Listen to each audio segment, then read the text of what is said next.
30 East Drive, it's just one of those places. If you're in the least bit interested in the paranormal, especially in the UK, you've most likely heard of it. It's home to one of the most infamous ghost stories, the Black Monk of Pontefract, where the Pritchard family were allegedly terrorised by some sort of entity back in the 1960s. The first inkling that something might be amiss was the August bank holiday in 1966, where the son Philip was staying in the house with his grandma Sarah, while the rest of the family, his mum and dad Jean and Joe, and his sister Diane were away on holiday. At one point, Philip came into the living room where his grandma was happily knitting away, and she was completely oblivious to what seemed like a snowstorm of this chalky white dust swirling all around her. When he got her attention, she looked up and all she could see was this dust in the air, and it was actually leaving a thin layer on all the furniture. They never came up with an explanation for what it was. It wasn't plaster falling from the ceiling or anything like that, nothing. They went to the kitchen to get some cleaning supplies to clean it up, and right there on the lino, again, no explanation, there was a perfectly circular puddle of water on the floor that no matter how many times they mopped up,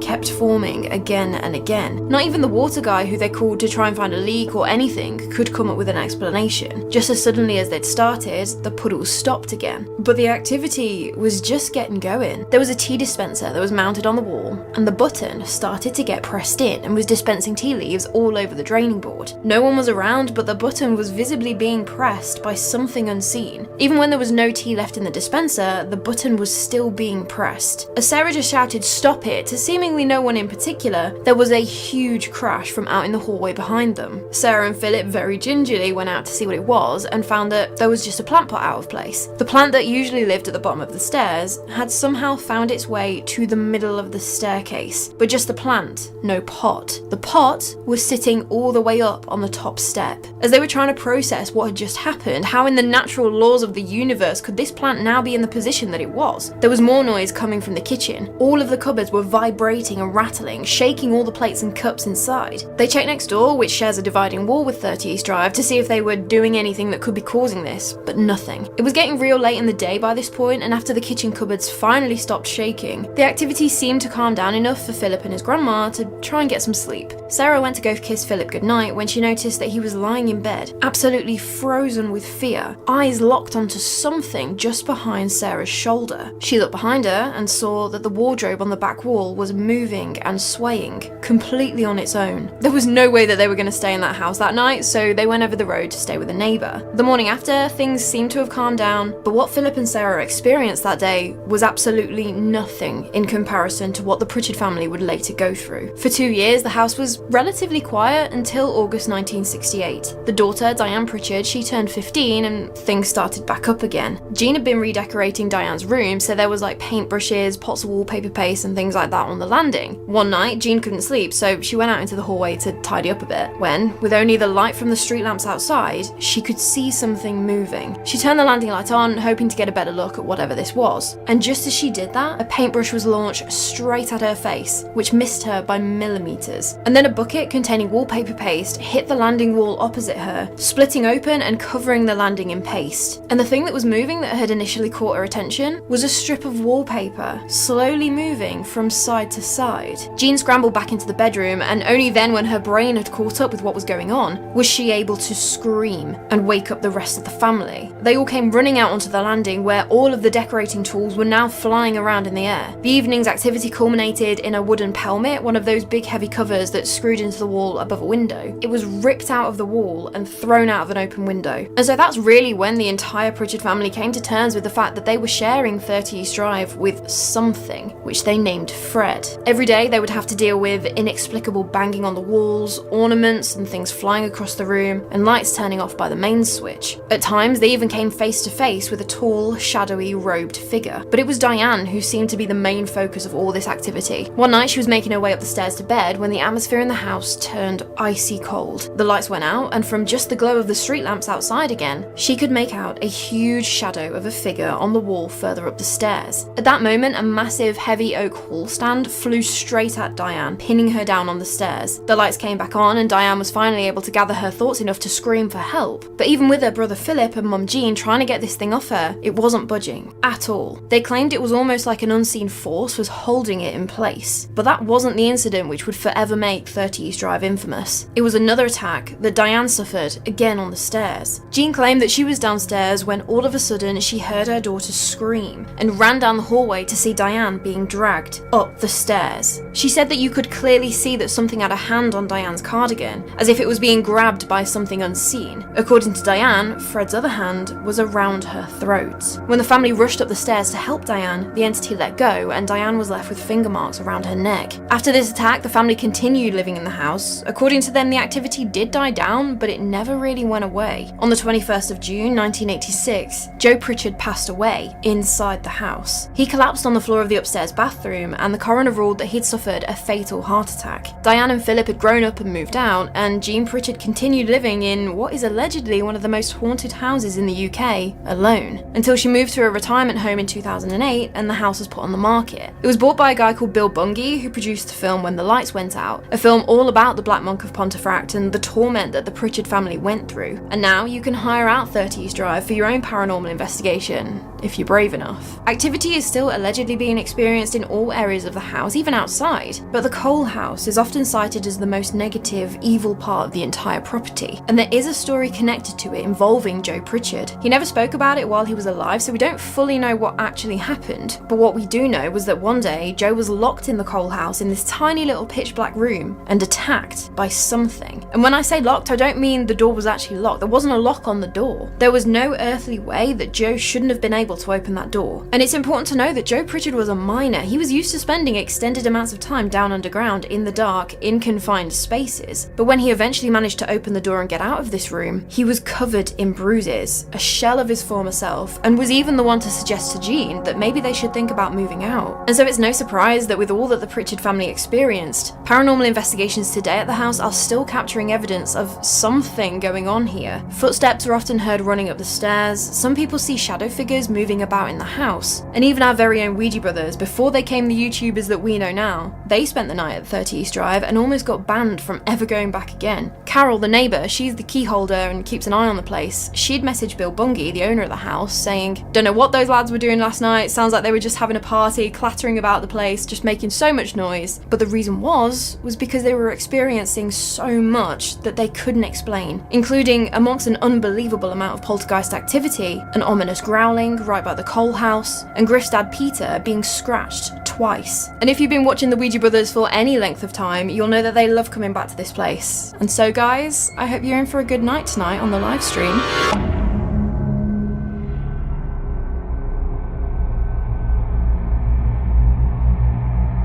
So you've amassed quite a following online, and you go all over the country, staying the night in the most haunted houses and haunted locations all over the place. But when I asked you earlier where your favourite location was, the scariest place you've been, the best place you've been, you said here. What is it about this place that's so special?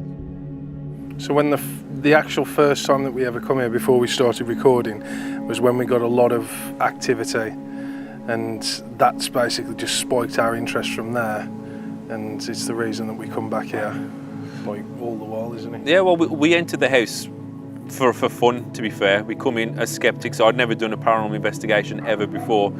So when we walked into that house with no equipment, no cameras, Carol giving us a good laugh, you're going in a house just to sit there. It was like, yeah, well, you know, it's meant to be the most haunted. We don't have to perform. Let's see what this house can do. And I'd say within 10 minutes, things kicked off that, to be fair, changed their lives forever. You know, I mean, I know that sounds pretty dramatic. But it does. But it did. It changed everything. You know, we kept coming back and things just always kept happening. You know, it's the only place that I can legitimately say we've experienced paranormal activity, poltergeist activity. We've travelled all over England, everywhere. I think we've done nearly 180 videos, 180 locations. We've done a lot of stuff, and nothing touches this place. I'm not saying you get stuff here all the time, because you don't. You know, we've had many nights where nothing has happened, but when it's active, when things happen, it'll just change your entire mind and opinion. You know, I mean, we are logical, we do like to remain skeptical, but we can't deny the stuff that's happened inside this house, and it's why we always keep coming back, and why everyone always asks, what's the scariest place? What's the best location? And we always say, we don't even have to think twice, it's always 30 East Drive.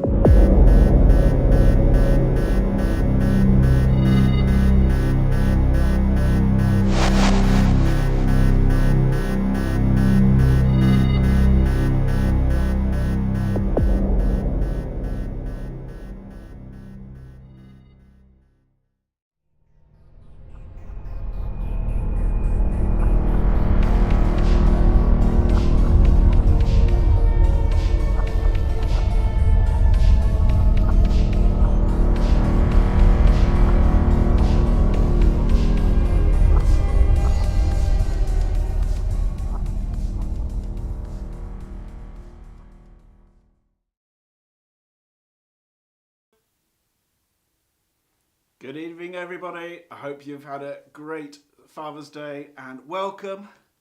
Here we are, 30 East Drive. Thank you so much for joining the Ouija Brothers. My name's Justin, and basically tonight we're just going to have just a whole mishmash of things. It's going to be a really exciting night for the guys. Not only are they celebrating their 7 years of investigating, and today's their anniversary of their very first investigation they ever did, but with the come back here, the place where they've had, I think, the most compelling and unusual and fantastic evidence that they've ever been able to capture. It's why they keep coming back here. Thank you to Don't Scare Claire for an amazing intro. And basically, we're going to do a number of things tonight. We are going to have some interviews with the guys. There are going to be other interviews. There will be, obviously, investigations. But not only that, we're also obviously here to celebrate the fact they've got over 100,000 subscribers. And so I've been with Steve and Griff from nearly the beginning, and I'm just so pleased to be part of this tonight, to join them tonight here in this place. It's going to be a good night. Thank you to Haunted Happenings for arranging this, because actually this was their night. They'd booked this place out, and so they've allowed Steve and Griff to come here for the night. So thank you to Haunted Happenings. So what we're going to do is we're going to have a little look at some of the very first clips that Steve and Griff, put out from this place. You may remember, if you've been following Steve and Griff for the last 7 years, you may remember their very first time coming here. There's some crazy stuff, and what we're going to do first of all, we are going to be talking to them, we're going to be interviewing them, but what we're going to do first is we're going to have a bit of a recap of some of their best bits, but some of their early investigations in this place. And I know there are loads of people who have got opinions of this house, and we'll come on to that later on. But this is their experience, and so hopefully now you better watch some of their very first investigations and enjoy, and we'll come back to you afterwards.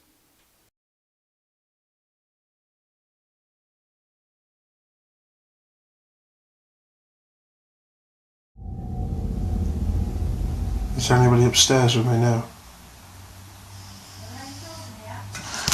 Fuck that! Jesus Christ! What me? What the fuck happened? Not a chance. Not a fucking chance. I hope it's on here. That's fucking sad, that is. Fucking get back! He's alright. Get me fucking door.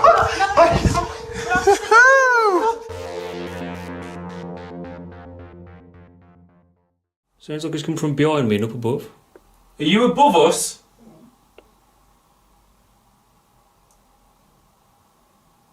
If you are above us, can you just bang on the ceiling? Whoa, you hear that? You hear that? If you are above us, can you just bang on the ceiling? Whoa, you hear that? You hear that? Did you hear that, Griff? I heard something in your room. Yeah, We sounded from the loft. I just asked if you could bang. I heard like a big tumble, but it sounded like it was coming from here. We thought it was in the loft.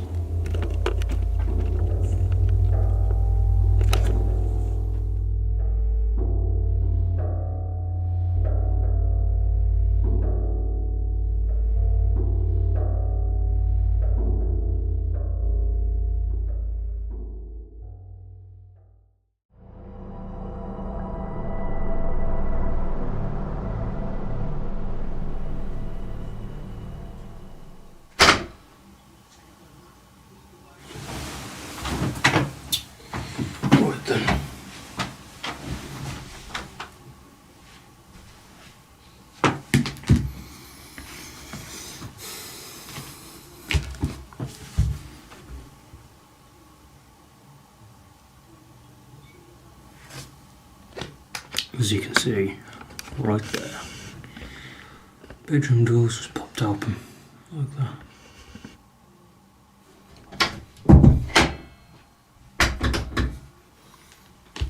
That's how it was shut. Let's see if it happens again.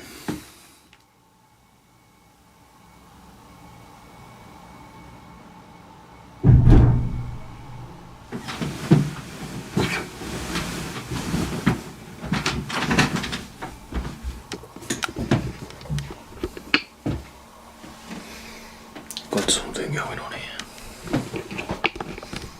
Two massive bangs downstairs.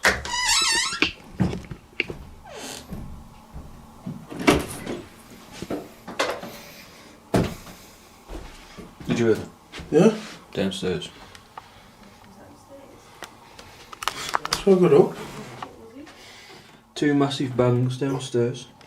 That's what me and Dave are in the hallway. Let's go down.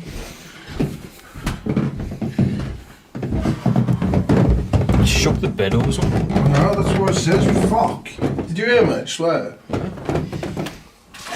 Well, that was weird. That thing was loud.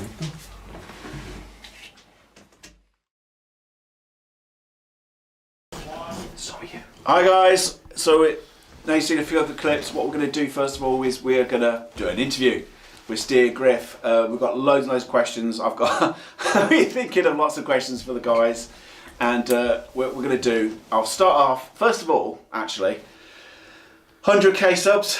You managed to achieve the target, first of all. And I know you've sort of spoken about it, but how does it feel to actually reach that, you know, that milestone? Well, first of all, guys, massive thank you to everyone who's watching tonight's live stream from the legendary 30 East Drive, the world's most haunted house, in my opinion. I know opinions may vary, but for me, it's the place where, you know, it changed everything for us. But before we get into all that, the big plan of this live stream, what we was going to originally do was, we was actually going to do the unboxing of the 100,000 subscribers, weren't we? It was supposed to be on this stream. But I couldn't wait 3 or 4 months with that bad boy at home. I wanted to get it out and up on the wall. So instead, you know, this is just kind of like a big celebration, and it's amazing to think that we was able to get today, today's location. Massive thank you to Haunted Happenings that's made all this happen tonight. Big shout out to Hazel and the entire team. And it actually fell on such a great day because, as Justin mentioned earlier, our host for the night, big fan of Justin. We've got a lot of history again. We'll get into all that. Yeah. But 100,000, man. I can't actually believe. Actually, before we go into that, I was going to say today was the first day that we actually 7 years ago we released our first ever video on YouTube. We had no idea how it was going to go or how far we would go and whatever like that. It's been such an amazing ride. It's great to have so many people here watching.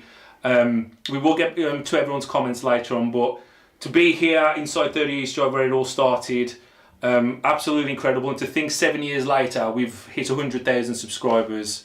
To be fair, I was going to be happy if we hit one. Yeah, not one subscriber, just one. I said if we got 1,000 subscribers, that'd be incredible. And the fact that it just keeps going and going and going, massive thank you to everyone. So it's pretty surreal.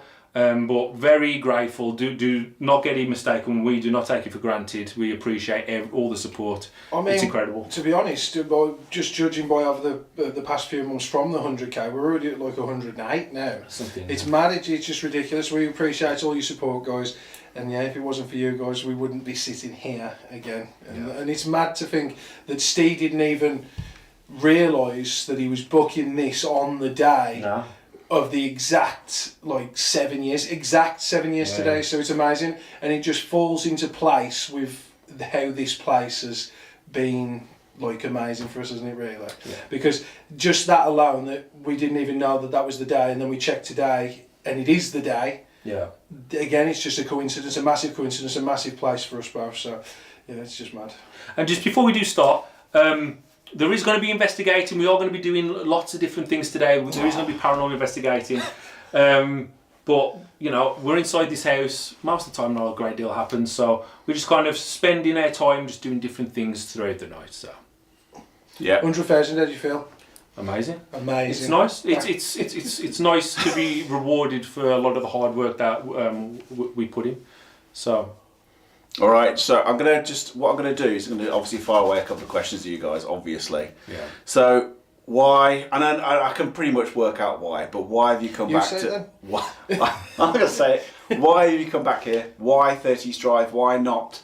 For instance, you've been to your very first one was De Grey Street. Yeah. But why is it that 30 East Drive brings you back all the time again? It's because this is the place that started everything. This room. The Ouija Brothers.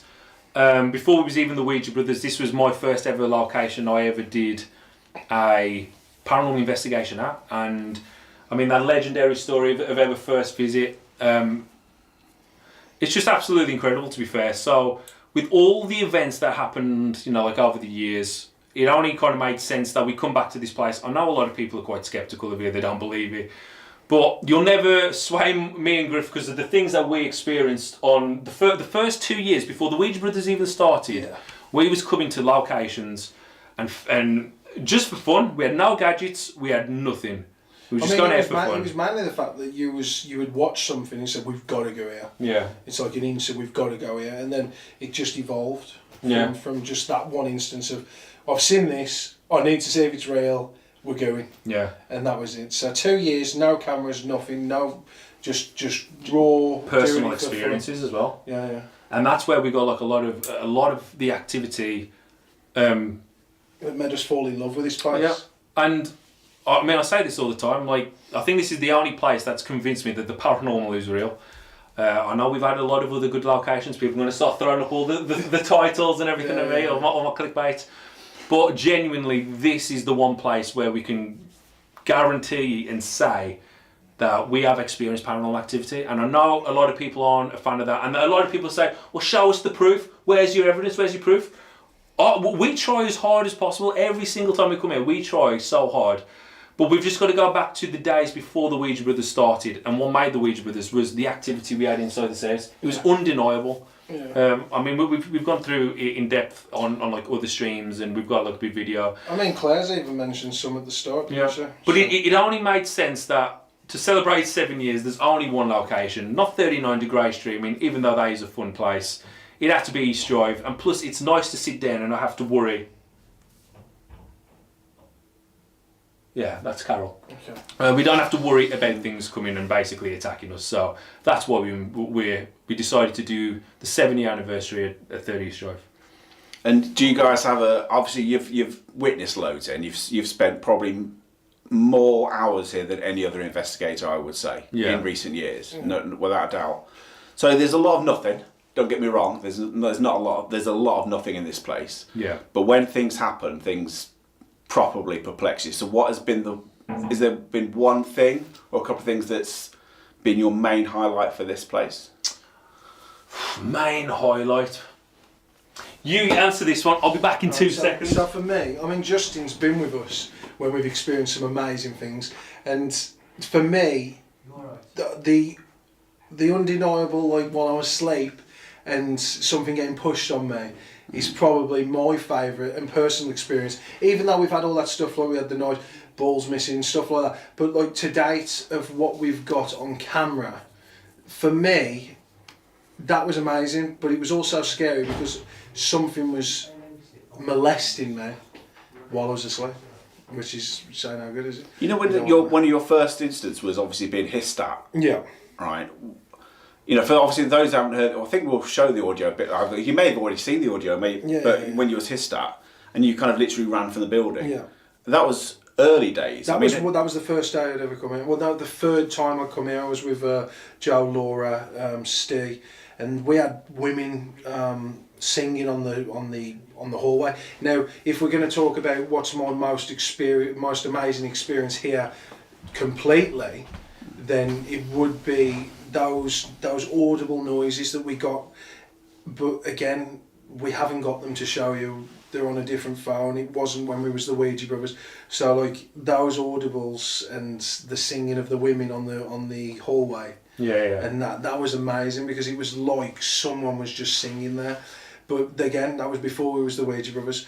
But my favourite one and my most personal one is obviously being pushed on the chest. The knock on the door with yourself was amazing, but what's yours, Stu? Yeah, well, like the knives. Yeah. The knives on the stairs. Because I answered it twofold, because for what we've got recorded and what we experienced when we gave them, that I said all of that stuff that we got, that's the most amazing stuff that we got. But we can't show it. But we can't show it, that's the I know one moment that really stuck out for us, stuck out for me, is when I done the 48-hour challenge. I actually done it twice, but it was so tense. And I think it kind of come through on the camera, like how nervous, after everything we've experienced over the years, and then to come here and to spend 2 nights on my own twice, it was so terrifying. And even though, like, not the greatest amount have happened, there was still some key moments that happened with some really loud noises. I think we've got actually a clip we're going to show you in a second, but that really stands out as like such a big moment for myself. Just spending, because anyone who's experienced anything in this house and knows to try and stay here on their own, it's quite a scary task to try, to be fair. It's very scary. But what we're going to do, I think Stiff is ready, and we do have Big Stiff here. He's the man on the control centre. He's going to roll a clip of the 48-hour live stream. 48-hour, when I spent 48 hours, we're just going to change it all up very, very quickly. So, Stiff, when you're ready, man, roll the footage of my time at East Drive 48 hours.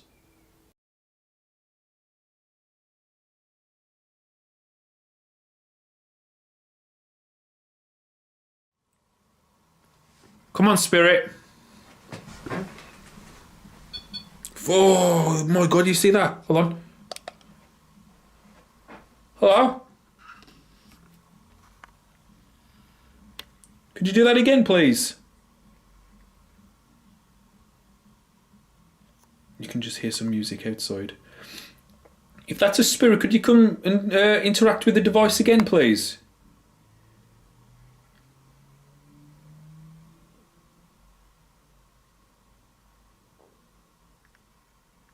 Come on.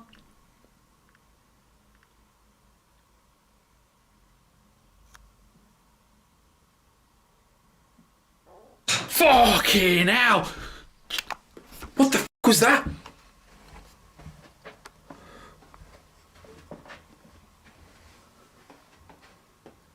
That was a...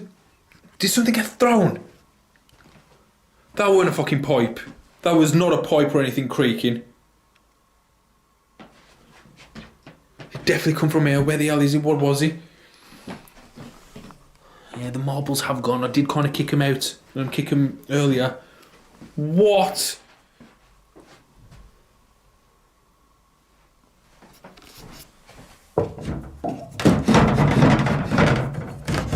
It weren't like that. It was like a sharp noise. It was like a...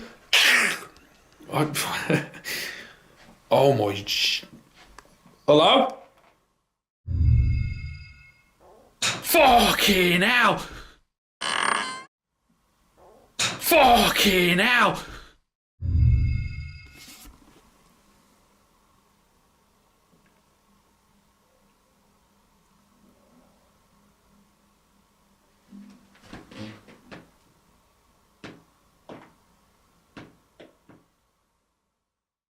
Stop doing that.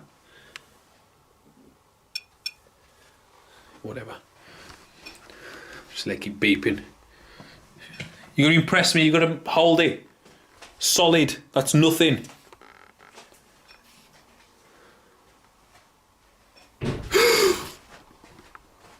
Fucking, I'm falling backwards as well.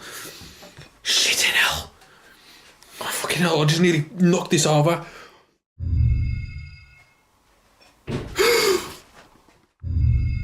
That was a massive, massive, massive bang. Fuck this, I'm finding Dave.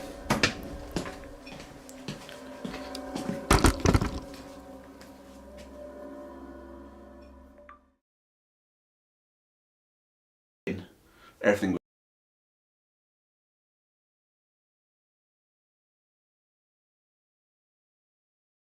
Put it on. Oh, there we go. Put it on. Put it on. We are here right now in the control center. Let's just try and sort out some light, shall we? Let's melt the big Stiff. So massive shout out to Stiff. We are here rocking it in the information room, like evidence room. Call it evidence room. Yeah. Inside the information room. We're going to come back to Justin. We do have a special guest. We've got the legendary Carol Fieldhouse, who will be doing a little interview. She hasn't done interviews for quite a while, so it's great to see her. You know, health hasn't been the greatest and whatever.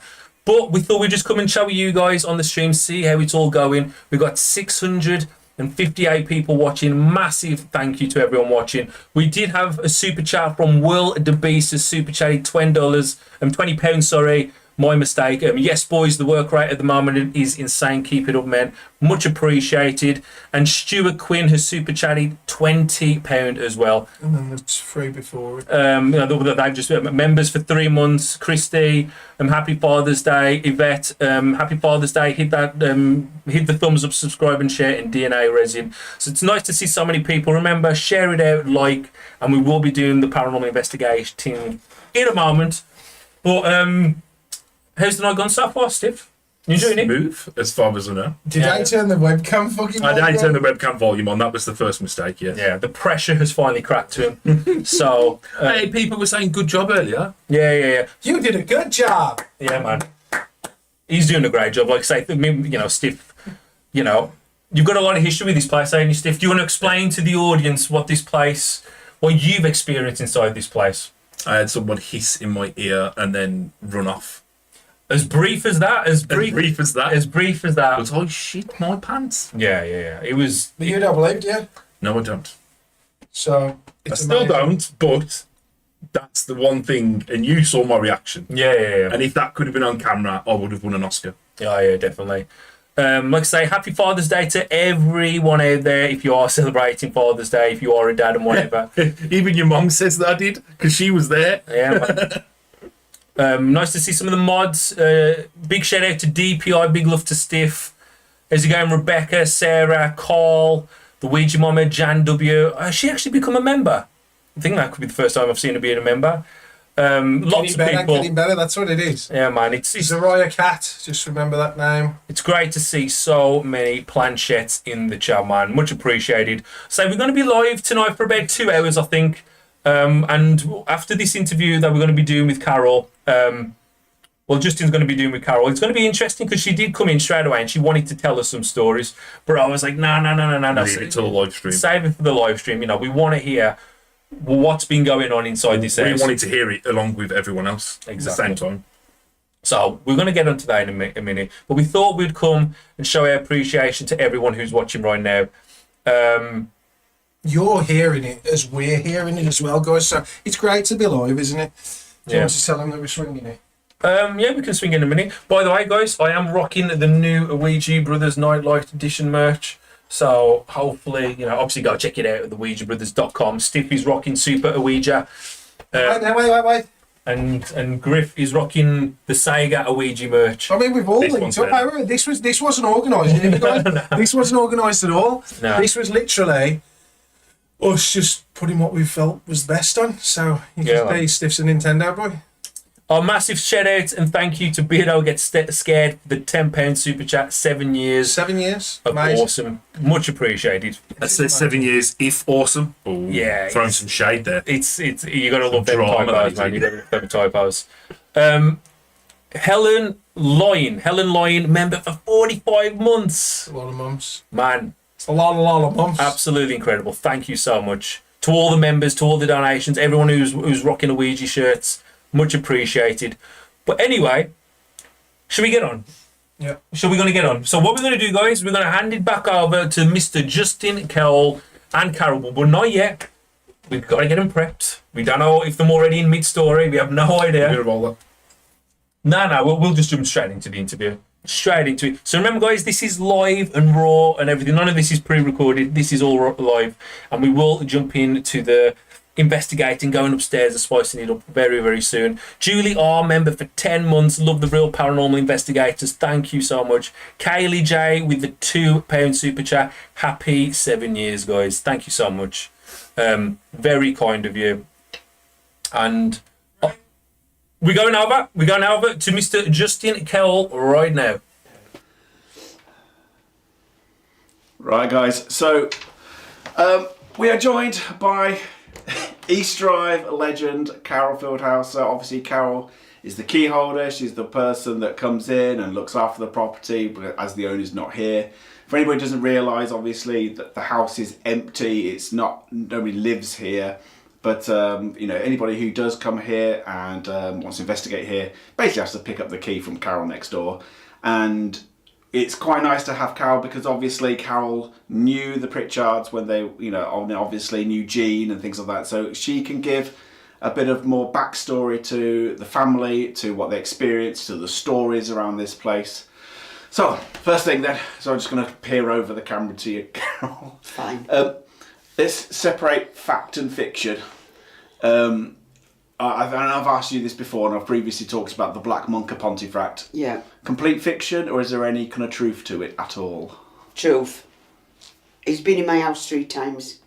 He's been in my garden. We've seen him in the street. My children, when they were all at home, there were 3 of them out, and they're coming over green. And one of my daughters saw this man who she thought was a vicar, because he was in a long black coat, walk up the side of my garden edge and turn. And she looked at her boyfriend and goes, "You see that man there?" And when they looked, there was nobody there. And some went that way, some went that. And you can see down both streets there was nobody. And she knew he'd come down my path. She just knew it. And she screamed.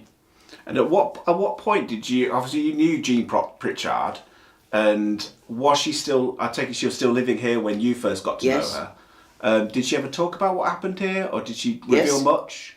What did she reveal, you know, and was she quite open about it, or did she kind of keep things quite secretive? No. We hardly spoke for years. But my ex's mum used to live next door with her mother, Elsie May Mountain. And when my ex were born, he lived here with his granny all his life, so he knew a lot that went off. And I bet I've been in the house 20 years, because I've been in it 7 years now, if not more. And I came up from shops and I'm walking past the gate and Jean popped up. I can't repeat what I said to her, but she just says, "Hello, love." And I went, "Oh, hello, Jean. Don't do that, not when you're in that garden." And we had a laugh. And she said to me, "I'm thinking of selling my house." I went, "Okay." "Not to do with me, okay." She says, "Well, a few round here had gone." Sorry for coughing, I've a bad chest infection. For 120,000, I goes, "Okay." I said, "But you don't know the law now is you've got to declare what were in your house." I says, "And I know what I have in my house to this day." And she looked at me and she says to me, "I didn't know how to do that now." I goes, "Yes, you have to, because your family buys it." And it starts up, I says, "and you know, they can sue you, that's the law." And so in my head I thought, she's talking to me. First time I've had a conversation since the day I moved in house. So, "Jean, can I ask you a question?" She goes, "Yes, love." I goes, "I know what I've seen, I know what my children have seen, I know what my ex has seen, and we weren't all together at the time. Is it true, what you've seen in your house?" She looked me straight in eyes, I'm not joking, and she goes, "It was true." She goes, "To this day it's still true." I says, "Well, rumour went round you did it for money and this and that." She goes, "I'm telling you now, love." She goes, "I never, or my family, received 1 penny for what happened in this house." She says, "I'll be truthful, we were in the beginning when we moved in, because they swapped with Mr. Farrer." She says, "We heard about it all, and well, in them days we were young." She goes, "And it was just a bit of fun. You know, it's a laugh, come on, it's not real." She says, "Nothing happened for a while, and we just thought, oh, people are dreaming." She goes, "Till the day it did." She says, "The day the powder came from the ceiling in this room, but it weren't from the ceiling, it was so far down. She was actually on holiday. And when they come home, and Philip and his grandmother told him, Jean started connecting dots. She says things had been happening. Noises, bangs, but they'd not noticed them. Because it would just bit here, bit there. She says, and that were the worst that they thought they'd get. Now, Jean was very, very, very house proud. So, for her thinking of all this powder on her floor, it must have sent her out bend. And I know for a fact that she decorated.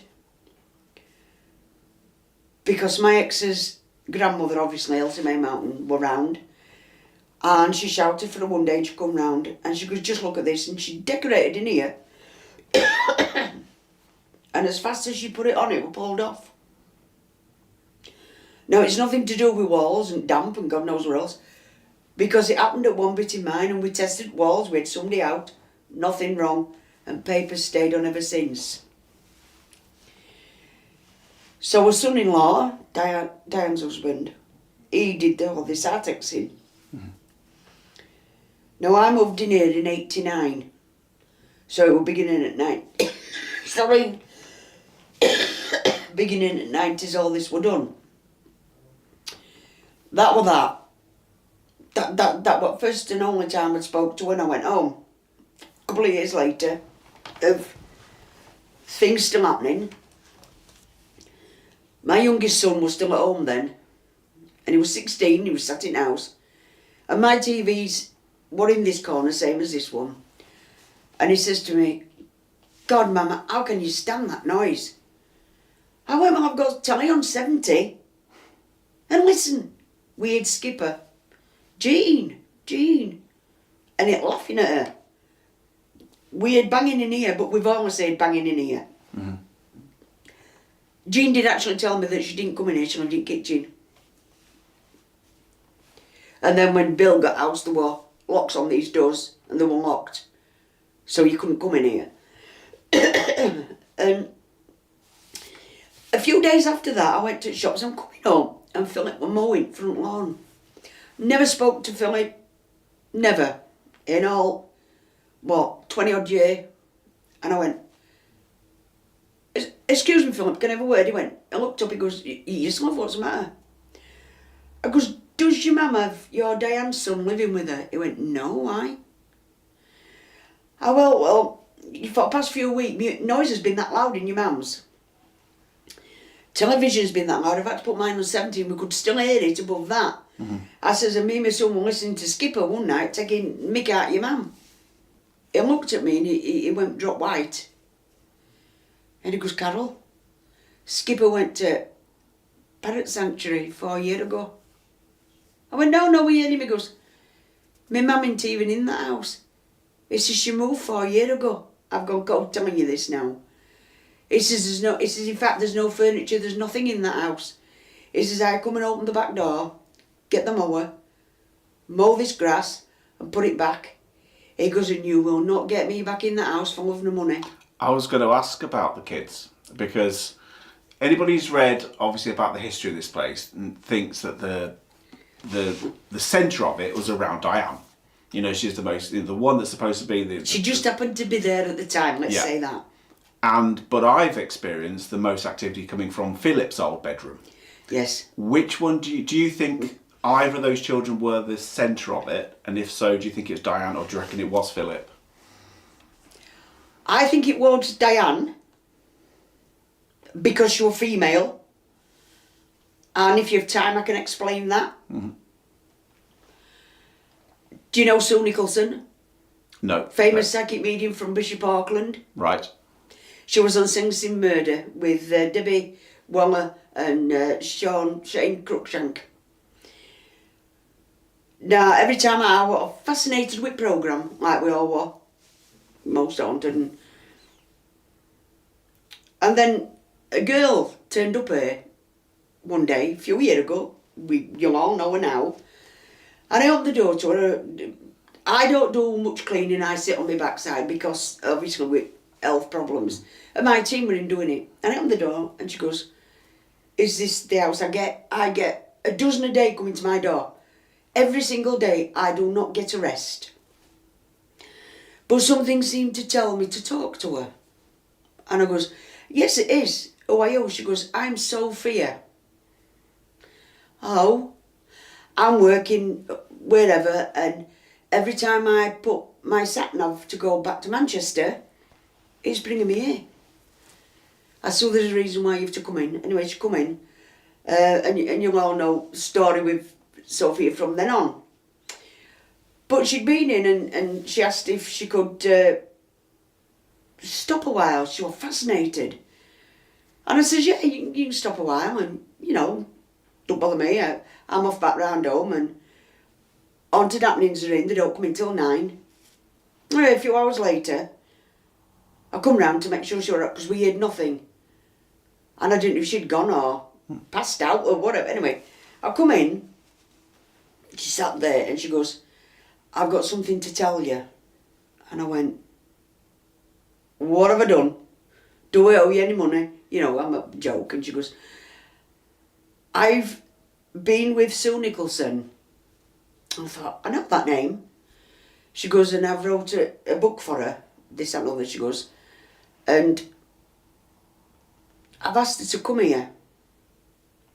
And she has to travel. Don't say to me there's no such thing, because I've done it myself, so I know it's real. But trying to prove that to somebody, they think you're crackers. So Sophie were in garden, and Sue come onto the phone, she asked her, and she got the phone here, literally. And Sue just says, give me 5 minutes. And then she goes, I'm walking down a path. Describe the path to a door, it's got number 30 on. She didn't even know where Sophia was. She came in, she described all the rooms, everything, she come into here. She got to the bottom of the stairs. Now, I've always said there's been a problem at the bottom of these stairs. And I've also always said what I thought was the problem. So she got to the bottom of the stairs and she said to Sophia, where's the gatekeeper? Sophia goes, gatekeeper? She goes, where's Carol? She'd know me from Adam. So she goes up a couple of stairs and she goes, oh, I'm burning. I can smell burning flesh. Now, Mr. Farrer couldn't use his little bedroom at all. I had mine locked off for 2 years because we couldn't use it. And I've had these bad dreams of fires. And I was obsessed when my children were at home. I used to get up and go down and check things were turned off. Now I understand what it was. 3 steps in mine and 3 steps up this one. And if you draw a big circle, a witch, druid, whatever you want to call them, many, many years ago when it was just part of Sherwood Forest, all this, she was killed. She was burnt on a stake. And she opened a portal up. Now, Sophia did tell me what portal was. It can never be closed down. That's why even in the middle of summer it's cold up on my stairs and mine. It's always, and there's almost that. It's like you're walking through a tunnel. Do you know what I mean? To get up your stairs. Anyway, she goes upstairs and she described bedrooms. And a doll I'd got a few weeks before from Barnsley Antique Centre. We'd stopped outside gate and bidding me driver. She goes, are you taking that doll? I said, can't touch her. She's up in bedroom, she's blonde hair, she's pink dress. So my daughter goes, mother, it's only a doll. I said, I can't touch her. And I passed her and I went, I want that doll. She's beautiful, baby blue eyes, absolutely gorgeous. The feeling coming off her was like, oh, it's my daughter, you know, that time. Anyway, couldn't touch it. My daughter took it next door. About 3 weeks later, my daughter come round, she goes, I've had to move that doll. I goes, what do you mean? She goes, stepsons won't sleep no more. I goes, why? She says, because I put Dom back and tell me in the little bedroom. She goes, and it's moving and the way it sleep, they won't stop. I said, well, what are you doing with it? Because she suggested I was going to bin it. And to me, it was like when losing a child. Can you understand that? The connection seemed really weird. She said, put it in cupboard in my bedroom. Fair dues, that'll do. 2 weeks later, she said, Mum, I'm going to bring that dog. I said, what are you bringing your dog around for? The little dog of hers, slept on bed. And every night, they were scratching on cupboard. And every single night, The dog run downstairs barking and yowling and yelping, and it kept her waiting. So she fetched it round. There's no word of a lie. I have got a photograph on my phone that proves what happened. We were going upstairs and I came and sat it on the stairs halfway up. And as we got to there about 5 of my team in, well, me and Biddy walked last up the stairs because I just kept saying, there's something not right with that dog, I don't care what it is. Got into the bed, to go into Philip's bedroom, as we had like a shuffling, I would say old-fashioned dresses going along the floor. And we said to the others, can you hear that? And we all come to the banister and looked over, and the doll had stood up and it moved down 2 steps, and it just stopped on its knees, on its feet and its knees on the stairwell. Now we've tried to recreate that 101 times and it doesn't happen. So that was it, nobody touched it. And then on to happenings, poor Phil come and he had to come round and ask me what it was because it frightened him. But Sue mentioned the doll before she even went in bedroom, and she goes, there's something wrong with that doll's eyes. Some days that doll's got brown eyes, some days she's jet black eyes. Oh, don't do that. And she's never had baby blue again. You tell me why since she come in this house. Just what I wanted to ask as well, just before, because I know we'll probably be changing it up soon as well, but before we go, you get a lot of flack. You get a lot of flack on social media. Yeah. And for some people, you are the cause of everything in this house. You are the one pressing buttons, pulling levers, banging on walls. Do you know what I have in my house? I don't have that wall, so it goes to the front door. Well, I have a door up on the stairs. In that alcove there, I have got a 6-foot French unit, right? Mm-hmm. In this one, I've got the other unit that I've got launched at me the other week. It's been there years, so I can't get to the walls. I am so lazy and so tired, and I'm in my 60s. Why? Now I was annoyed about one when Steve, and then we were there last time, or whenever it was, and he put his camera at the bottom of the stairs. Yeah. And while they'd been gone, after a couple of hours, it went over.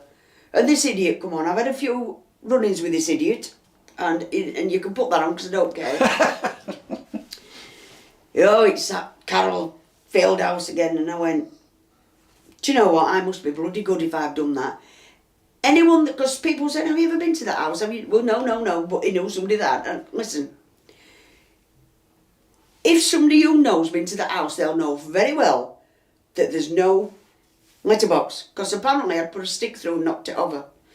I says, so right, I've got my magic stick through letterbox at the other end of the house, which has gone 90 degrees and extended itself to about 10, 11, 12 foot long, knock the camera over and then come back. I says, I must be bloody magic. And a few choice words, and I'm not going to repeat it on camera, and funnily enough, he's never got back to me. But yeah, I used to get upset. I did say I was never ever going to do any more of these for anyone. Yeah. I really got to where I just had enough of conflict and everything else. But you know, I'm talking to one of the team members. I actually got called out yesterday because someone round corner had problems and there were children involved, so I had to go. And the lad that was part of my team at one bit, he was walking back round and talking to me, and I said, they've asked me if I'll do an interview, and I said, I really said I'm not doing no more interviews. And he looked at me and he says, you started interviews with Stephen Griff and his brother. I goes, yeah, I did. I goes, you know, I'm not going to say what was said. I says, but Haunted Happenings and these have sort of had my back. Yeah. So I'm here to back them up, because I don't care who comes in here. No one says there's nothing in here. They haven't walked my sodding shoes for 37 years. They haven't lived in my house for 37 years. I had activity 2 days ago. I was on my own. Granddaughter was at her mother's. My stairs door opened. It hadn't done that for a long time because it's not every day and things don't levitate round your ceiling.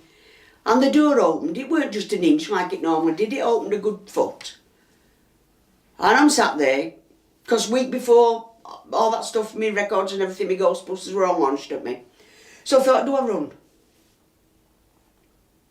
And I'm too lazy to be truthful, and I looked at it and I went, oh, I was actually waiting for a neck to come round corner because I have got footage of where glass had been broken. I had to put a curtain on because people dare come in my house. And the curtain's pulled back and you can see somebody looking at me and it will put back. I found the footage. So I thought, someone's going to look at me. And it didn't. So 5-10 minutes later I went, oh, for God's sake, if you can't be bothered to show us, then shut down, the door slammed. Have you ever been in that situation where you know you're in the house on your own? 2 dogs are in cage because they're shaking. 2 cats have run into outhouse and you're sat there thinking, what do I do now? I've got to go up there tonight on my own. Yeah. Do you know what I mean? But it doesn't stop me. I know. And I know Darren's mum told me things that's happened in this house when Jean's been here and she screamed. They witnessed Diane being trapped on stairs. The stories that's not gone in any book. The true stories. Guess who's got them? I don't tell everybody them. What's the point? They're not going to believe it. No. But it's happened. There were 4 or 5 witnesses on each occasion. The thing as well with this place, I mean, I've experienced and we've caught EVPs of children. I've heard children giggling in this house. A couple of times. I've heard a male person talking, a very dominant male, I would say male, but a very dominant spirit making a lot of noise. Undeniably a poltergeist activity. And that's just what I've experienced in this place. Over many hundreds of hours, needless to say. But I've got some things. If Steve and Griff, obviously, people talk about child spirits and certain individuals. What do you think, whether that's child spirit or male spirit or female spirit, what do you think it resides within this place? The child. She lives in the little bedroom. Her name's Emma. There's others, but I'm only telling you about Emma. My granddaughter, my youngest one, she's 13 in September. I've never shown her pictures. I've got a picture of 3 of my grandkids, them 2 after they've come to him, one of my others. On floor there, telling in front of my window, and I took an iPhone picture, which is colour, and in between them and the television, there's little Emma, like a creamy white colour, and she's on her knees, you can see it parting, and never showed her it because I thought, oh no, she'll not understand, she's autistic. She moved down to a big school September, and just before she left the other school, none of my friends want to go in next door because she knows about it. Every time she's come in with me, she's run up the stairs to play in that little bedroom. Who are we playing with? Little girl. Okay. This is an autistic child that insists that she jumped off a bridge and broke all her bones and come back in her mummy's belly. A lot more to that story, but that's what she insists. So I just thought, oh, it's in her head. Okay, off she went. So before I let her friends come in, I says, right, I'll let them come in, but I must have a letter off the parents saying it's okay, because it's straight after school. She was so excited. Anyway, she come through, just before she come round, I went, I'm going to show you this photo. I thought, better show her it. So I goes, look at this. She went, that's little Emma. I went, how do you know little Emma? She went, she plays with me at night. I went, what? She comes and plays in my bedroom with me. Okay, yeah, right. She said, but she's fed up of coming through the wall. So we've got us fingers and we've made a hole. I've got a stair lift, I were on it, up them stairs, went in, and there's a hole that big on her wall between them 2 bedrooms. And it's down to brick, because Emma was fed up of coming through the wall. This is not a child that's got a vivid imagination. She is so straight and down to earth that she's unbelievable. She doesn't see the world like we see it.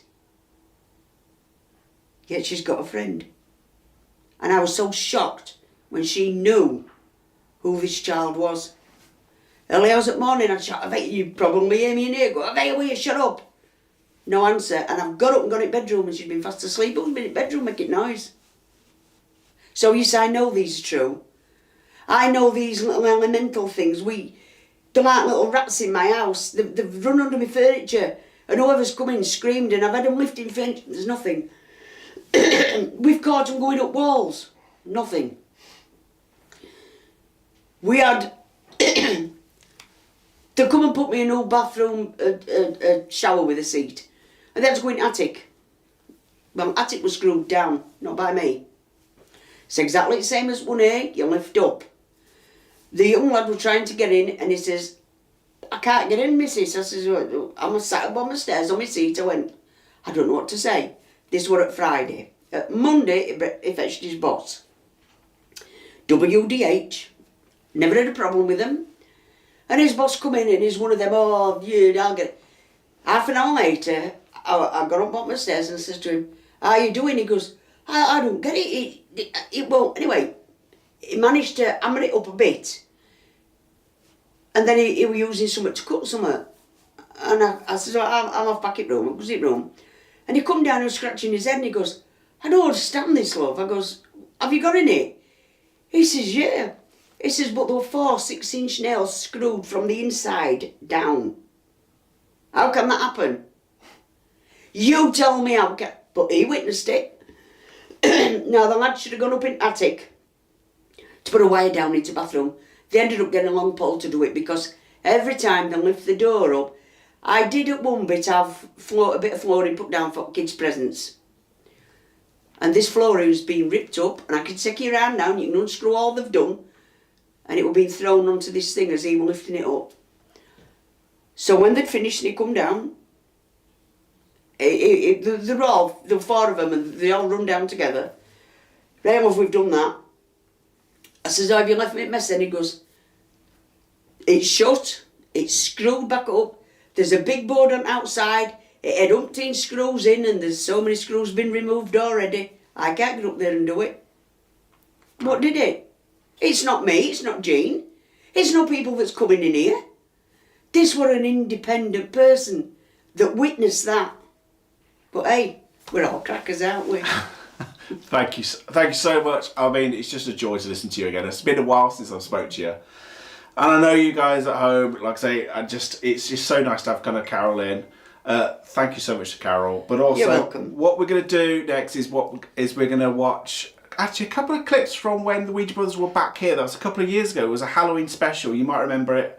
I was here a couple of years ago speaking to Bill, who was the owner, and they had some pretty weird, strange noises going on that Halloween special. So I think that's what you're going to watch right now.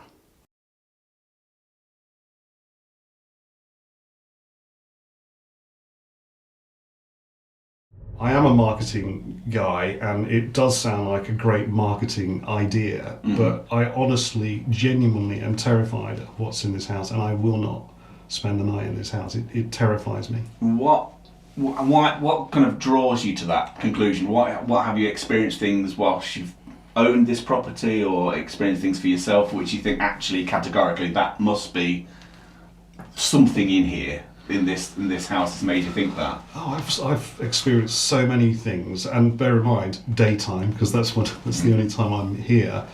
It was one of the most incredible. Well, probably what was that? The most. Hello? Stay! Shut up. Right, okay. Hold on a sec. Guys, that's amazing. Now, the banging we've just heard is coming from the hallway, we'll agree? Yeah. I'd say possibly parents' room, but definitely out there. So for me personally, I felt like it was on this. I'm just getting myself together because that was quite loud. That's loud. Yeah. It was one of the most incredible. Probably what was that? The most. Hello? Stay! Yeah. It was one of the most incredible. Probably what was that? The most. Hello? Stay! So we've heard it kind of like a. It's not even that. It's like a hollow noise, like a. While we was talking, that was downstairs. and that was loud, guys. I mean, let's just. How many knocks would you say? 6? There was that was 3. It was 3 big bags. I think it was 4 or 5 put together. Yeah, because it was 3 and then another couple. Hello.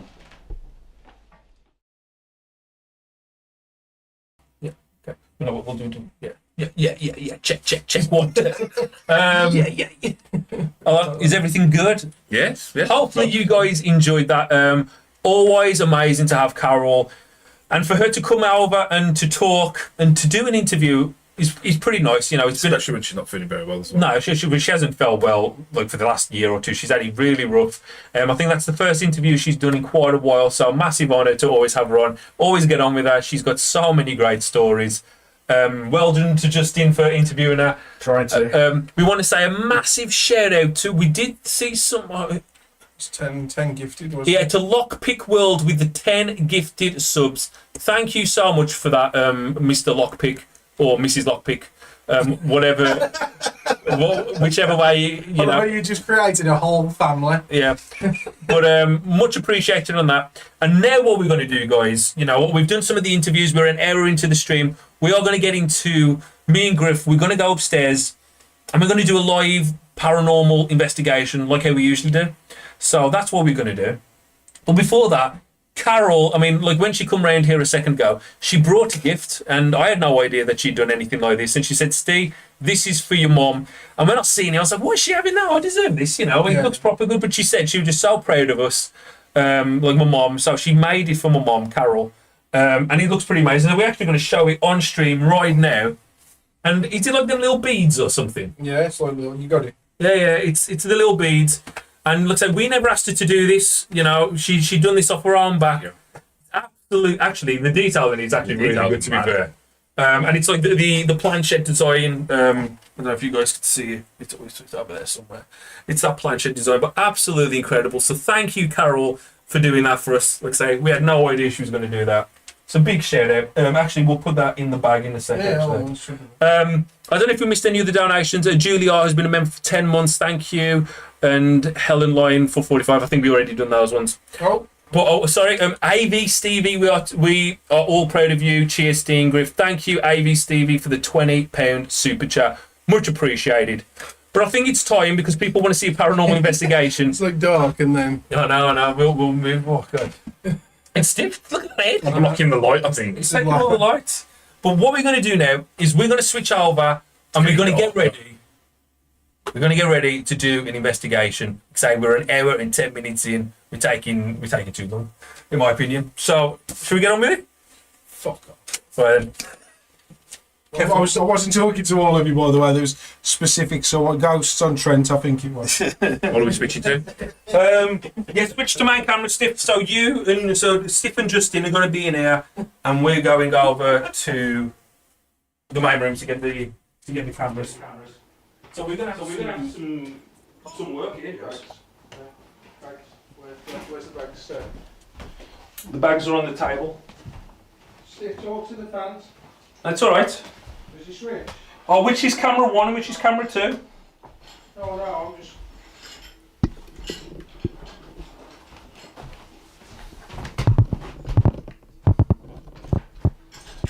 Alright then.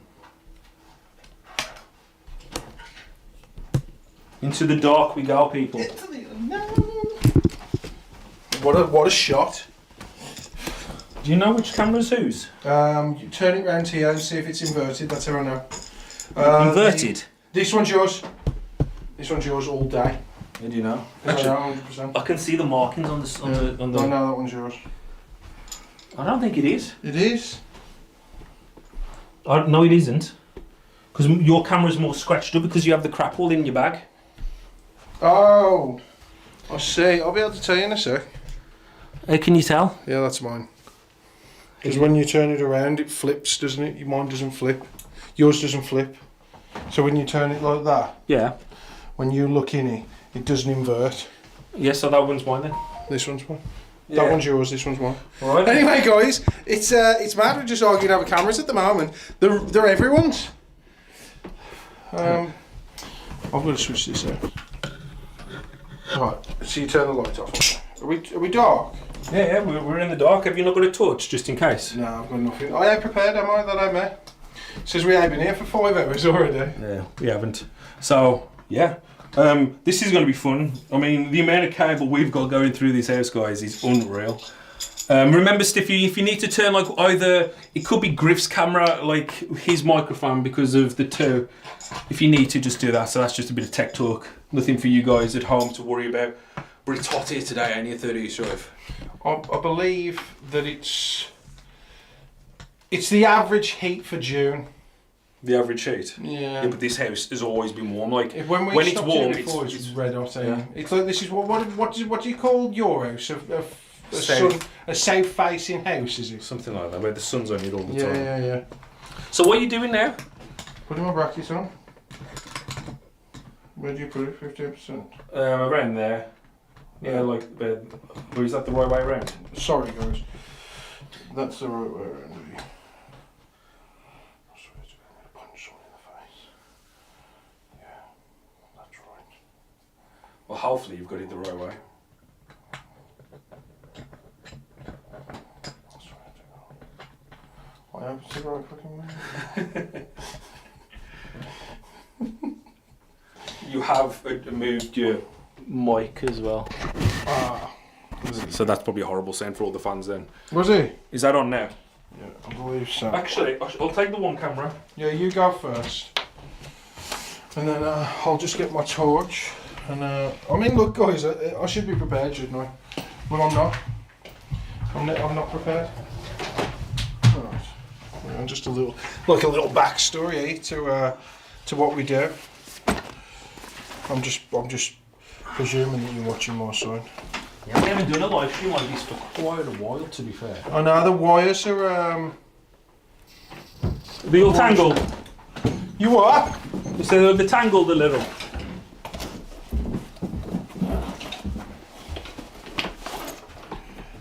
I feel. Right, I'm just going to put you in Philip's room, guys.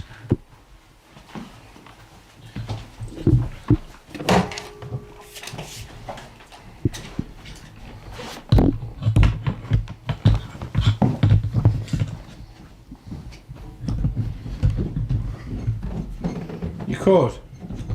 A little. A little by little. Alright, so I'm ready. Hold on. I don't think that's enough for you. No, don't start pulling. Don't start pulling, sir. I've took them both to the edges of the furthest room away. What room is that?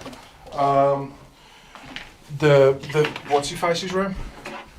So unless someone's rolled them back in, I wouldn't. I've took them all the way into parents' room. That's all I've got. Took them all the way into parents' room, all the way into the edge of the room. It's as much as I got here. It should be more than that. I think you've done it. I think you've done it the way that I wouldn't have done it. Someone took some back in because I've took it all. Do you know the corner of that room? Do you know the corner of that room? Yeah. All the way into there. Put your camera down and hold this because something's trapped on this because this has been in that corner. 2 seconds. I love this. It's great content. No, because this makes no sense because I've literally took them into that corner, both of them. Like stuck, is it? And there's a bit more. Okay, hold on. We've got a bit more wire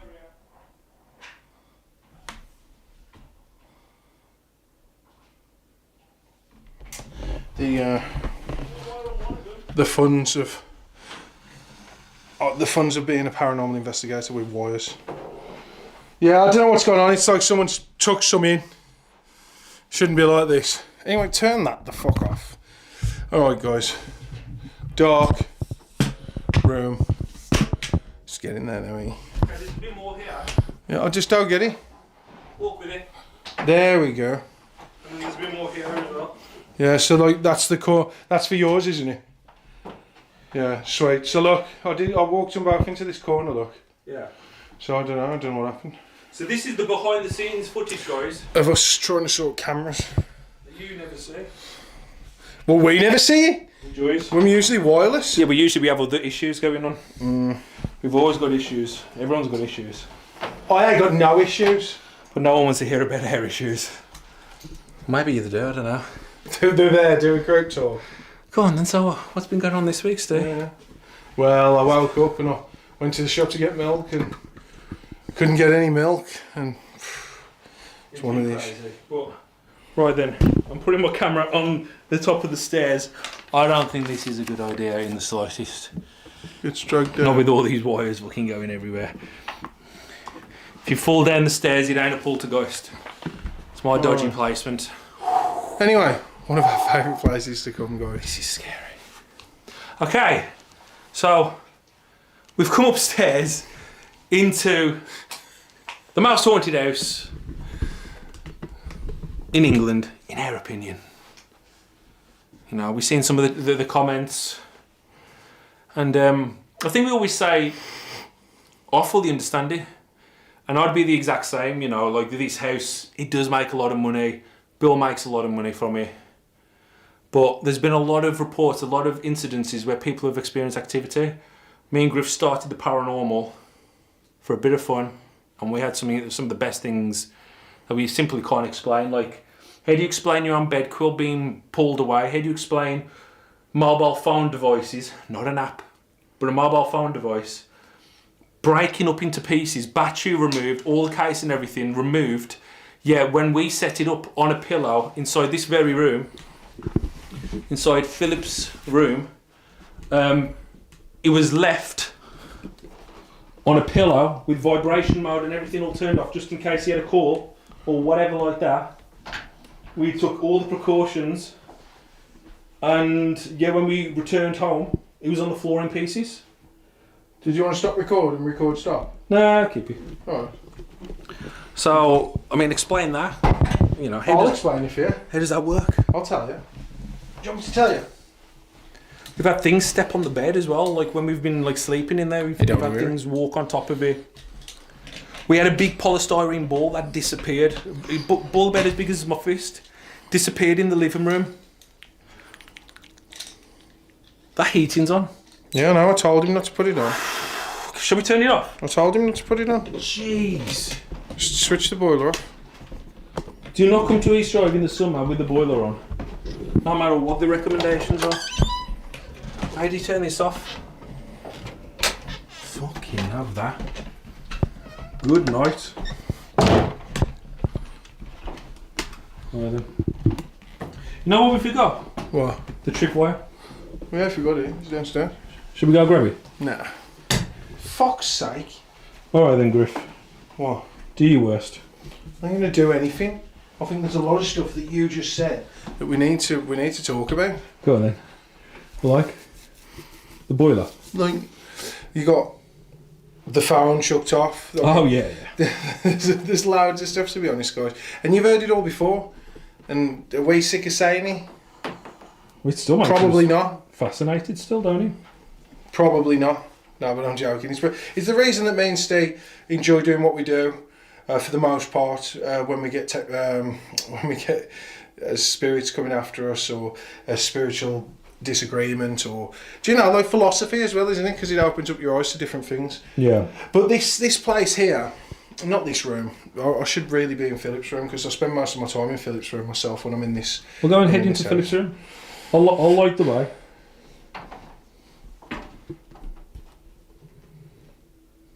Do you want to go to Philip's room? What the fuck's going on? Are we getting an investigation done or what? This is it. This is the investigation? Yeah, what do you expect?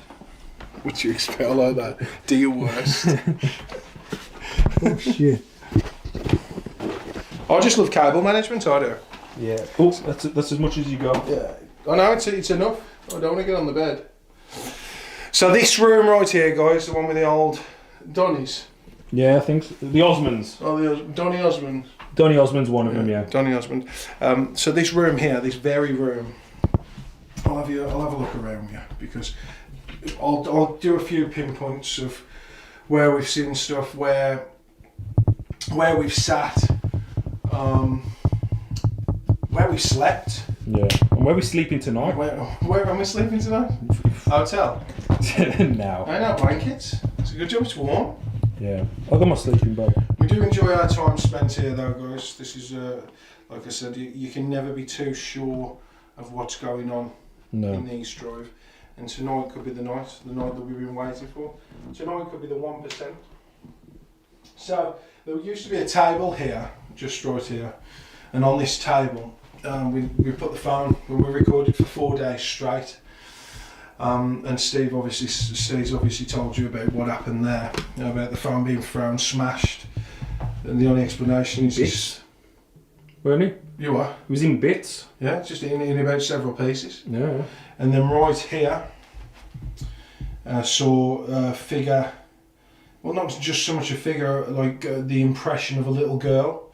And the next day we found out a picture in Carol's house, and it was the exact same little girl in the picture that she couldn't recognise was in this room, and I saw that myself. That black eye. You shouldn't be here. Whoa! Anyway, and then down here, me and my dad slept, mad, in my 20s, 28. Yeah. Maybe 28, 29. Slept here, something walking on the... Oh, look, my hand's doing a great job of showing people what was happening. Walking on the bed, and just terrible horribleness. Dad was up here. Happy Father's Day, Dad, by the way, if he's watching. I doubt it though. Also in the parents' room, Dad saw and heard people walking in the mirrors, telling him, talking to him. Thought it was us. Asked us what the fuck we're doing. Precise words. Said, "We're downstairs." Fuck that. I'm coming down. I'm coming down. Yeah. And he ended up coming down. This very room, Dave and my dad, they've got no allegiance to each other, saw a fireball in the middle of this room, right here. Yeah. Like, I mean, it was just as bright as a light. I caught the back end of it, and it flew over Stay and out that window there. Yeah. And out that window. So there's been lots of stuff we've had, and that's why we love just keep coming back here. To be fair, it's one of the main reasons that we, as paranormal investigators, are paranormal investigators. Yeah. And it's great to be back here on the 7-year anniversary of the Ouija Brothers' first video. Sell your soul.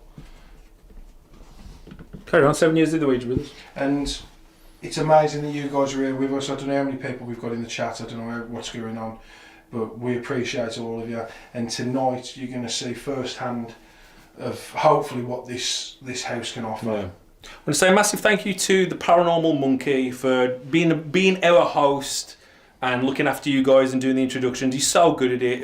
Anyone who doesn't know him, Justin Kelly used to be a part of a team, Paranormal Truth, massive influence on us. They helped us out and everything back in the day, and we kind of grew up together in the paranormal. Not in the paranormal, but like when we first started YouTube, like they'd only been going for a little bit as well, but we kind of grew up together. We was doing other things and everything like that together, but no longer, they sadly don't exist anymore. But he's kind of repping it, doing his own kind of podcast and stuff, and whenever we can always bring Justin out with us. So massive shout out to Justin for looking after you guys tonight and doing the interview with Carol. Again, massive shout out to her, and Big Stiff in the command centre doing a great job. But this is what we're here for, to capture evidence of the Black Monk of Pontefract, Moloch, Emma, Emily, Joe or Simon or whatever name that you go by inside this house. We are here for it. On a Sunday night on Father's Day. And don't tell us we ain't committed, because there's plenty of other stuff we could have done. We've done, we've come to this house. It's ridiculous. Like 4 days before Christmas, we spent 19, 20, 21, 22, 23, of December. Fuck me. Sound like a dog attack. Uncle. We spent them days. We've spent a Friday the 13th. We spent Halloween. Now we're on Father's Day. We've lived here. Spent my birthday here. Yeah, man, you've spent some holidays here, right? Yeah. I mean, we both have. We spent some holidays here. It's fun. It's like my second home. Yeah, it is. It'd be nice if they'd just give it us for a year so we could document it properly. And we live here. And you know what, guys? I would live stream every day. Yeah. I don't care. Any people would go, we don't want to see this. This is boring. I was like, man, the paranormal is boring. It's like, it is what it is. But, you know, if we're going to capture it, you've got to be doing it every single day in this location. Not 25 minutes. Or more. What did you just fucking say? We've got to be doing this longer than 25 minutes? Oh, yes. Fucking hell. What was you supposed to do? I can only imagine some of the comments now. Yeah. You guys don't get anything, you don't shut up. Yeah, you don't shut up. You're supposed to start investigating 20 minutes ago and you've been up here talking shit. Oh, I do apologise. To be honest, I'll talk the truth, guys. I'll talk the truth. But in all honesty, we have had a lot of stuff in Philip's room. So the point was, we're going to start in Philip's room. Yeah. We're going to call out. We're going to get involved. We've got a tripwire downstairs if Steve wants to grab it. Well. Yeah. Oh shit! There's a fucking pushchair as well. He's putting pushchairs at the top of the stairs. Justin. Beardo. Oh, is it Beardo? Yeah. Stain. But anyway, Philip's room. Sorry, there's no spirit called Philip. I'm upstairs on my own at this moment for about 0.2 seconds. Can you do something really quick? No, he couldn't do nothing. Couldn't do anything in that short period of time. Well, cheers guys for joining us. It's been an exciting one, to be honest. No, I'm only joking. But this room does hold a lot. I even got hissed in this room. So that's what I'll firstly ask that. Just a little bit excited, that's all guys. It's, you know, 7 years, 108,000 subscribers, massive support from you guys. You know, just keep moving it, keep pumping it. Anyway, is the spirit that whispered in my ear or Richard's ear in this building with us tonight? I can't even see where the end is. Because if you are, could you come and talk to us? Should we do a circle? Yeah, just stand in the circle of doom. Yeah, we can do the circle of doom. I'll stand in the middle. Big shout out to Amy's Crypt. I said circle of death, that way. Yeah. But I've been in many of them. And I'm still alive, so. How the fuck do you turn this on? Oh, there we go. Where do you get a load of this? Is that Big Nukem? Where did you find this? It just reminds me of Destruction Derby. Oh, yeah. Whoa! They should remaster. I mean, I'm going off track all the while, but there's a lot of stuff to talk about. Destruction Derby. They should do another Destruction Derby. Yeah. Like remake. Yeah. And how amazing would that be? Well, there was that Or Stuntman. They should do a remastered Stuntman. You know, we're missing these guys. If there's anybody that's involved in any of that, start creating it again. So any spirit that whispered to me or Richard, I'm standing in a death circle at the moment. Circle of death, if you will. And if you come close to me, these lights should flicker. Are you getting these lights? I will do, yeah. Yeah, you can see them. Can you see them? So these lights should flicker if you come close to me. Now I know we've had history with spirit, demon, whatever you like to be called in this house. And we know that you like to take breaks, we know that you like to stay away for a while. But we're asking you to come back tonight only. We're asking you to come and talk to us and speak to us in any way that you possibly can. And that's by touching, grabbing, feeling, saying, doing, knocking, just everything that you could possibly think of to communicate with us. We're not here to hurt you, and we don't mind if you try and hurt us. That's the difference. We want something. We want some proof so we can tell people at home, look, here's some evidence. Do with it what you will. Now, each individual one of these, because we haven't used this here, is a separate K2 meter.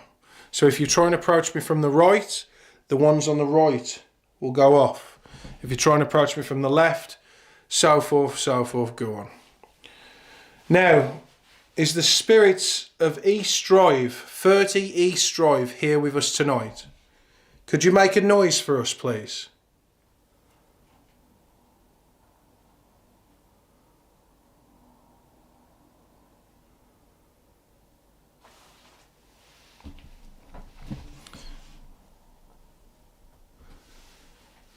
If this spirit wishes to talk to us, we have devices scattered. Could you use one of those devices, please?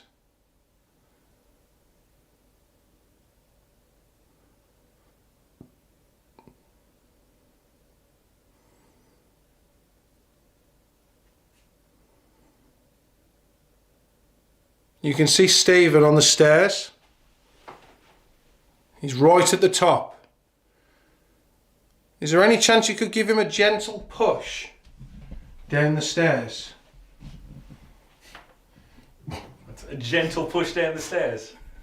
I'll use that on the kids.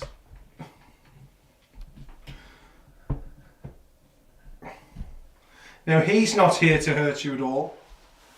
And the amount of times that we've spent here collectively, you should know who we are.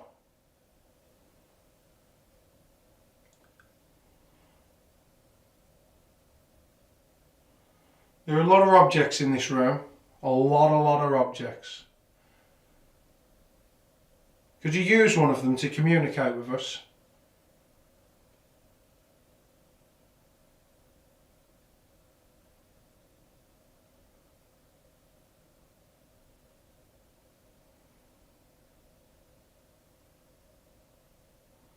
We do take you very seriously.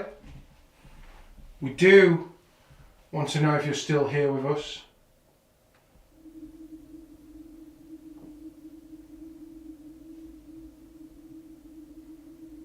We've heard singing on the landing. Is there any chance that you could sing for us?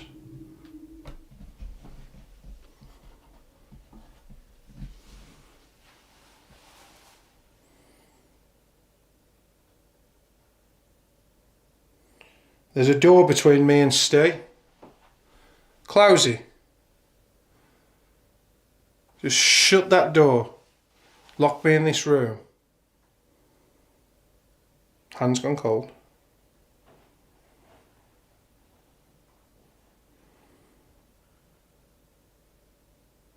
One. Shut the door. Lock me in here. Do your worst.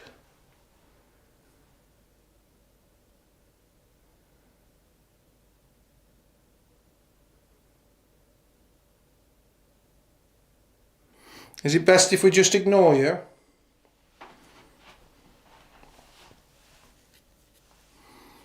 Justin seems to think that ignoring you is the answer. Acknowledging that you're not there. And you'll want the attention.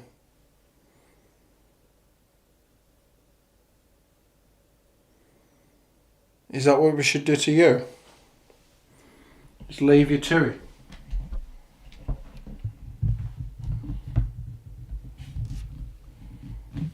As you can see, I'm in this circle. Touch one of the lights.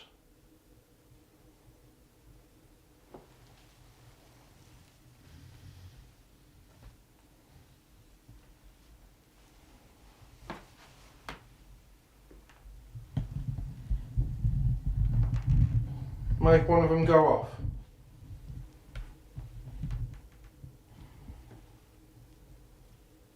Is that one of them going off? I don't think so. You know, like when you're looking in your screen and then you look away and your eyes go like messed up for a minute. I think that's what it could have been. I didn't see any of them go off.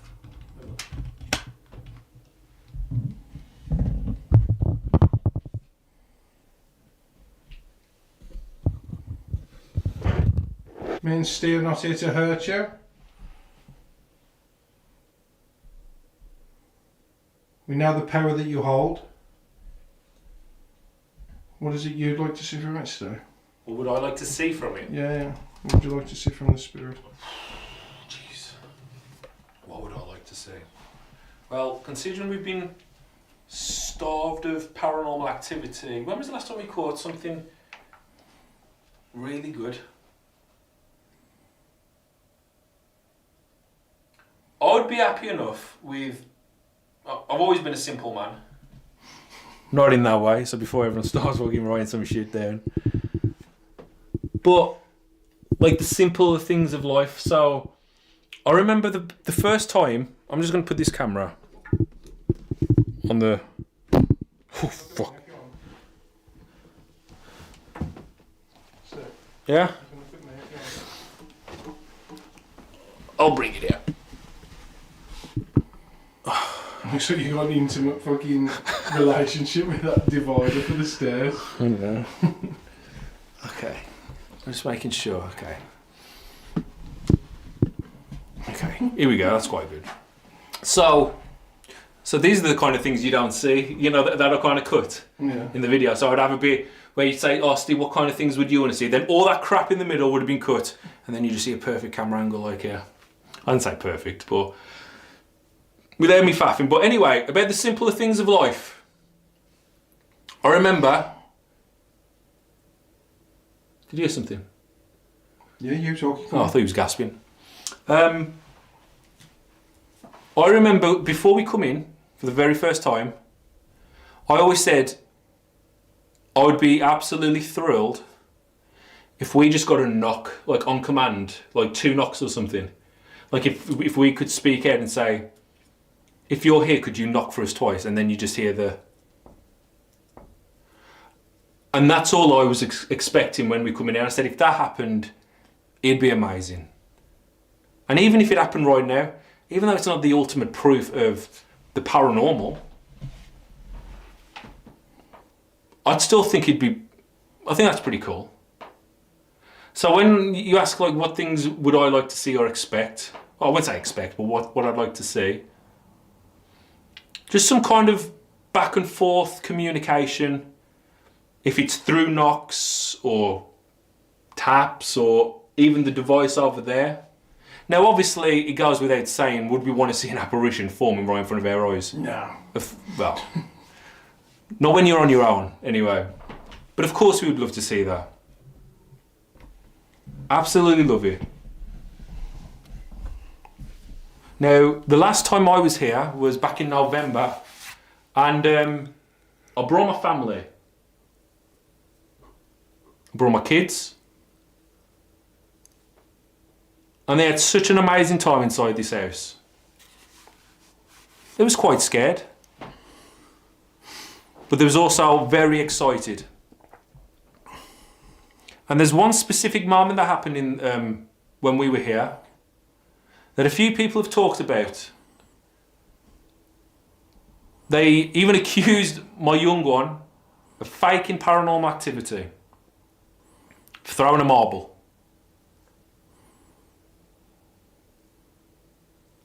If that was a ghost or a spirit on that night,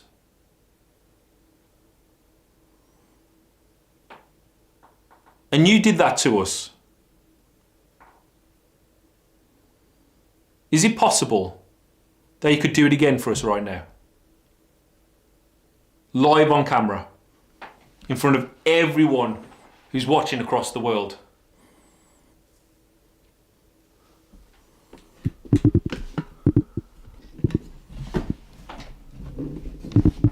Because when it happened with my family, it was amazing.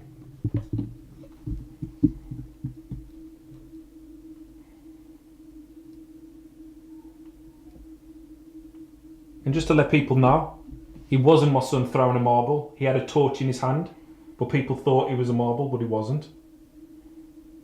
But we would love to experience something like that now. Could you throw something at us in our direction? The only 2 people up here are me and Griff. Stiff and Justin are in the control room, in the back room. Big Dick Rogers. We've got no mystery third person who wants to chuck stuff at us. It's just us.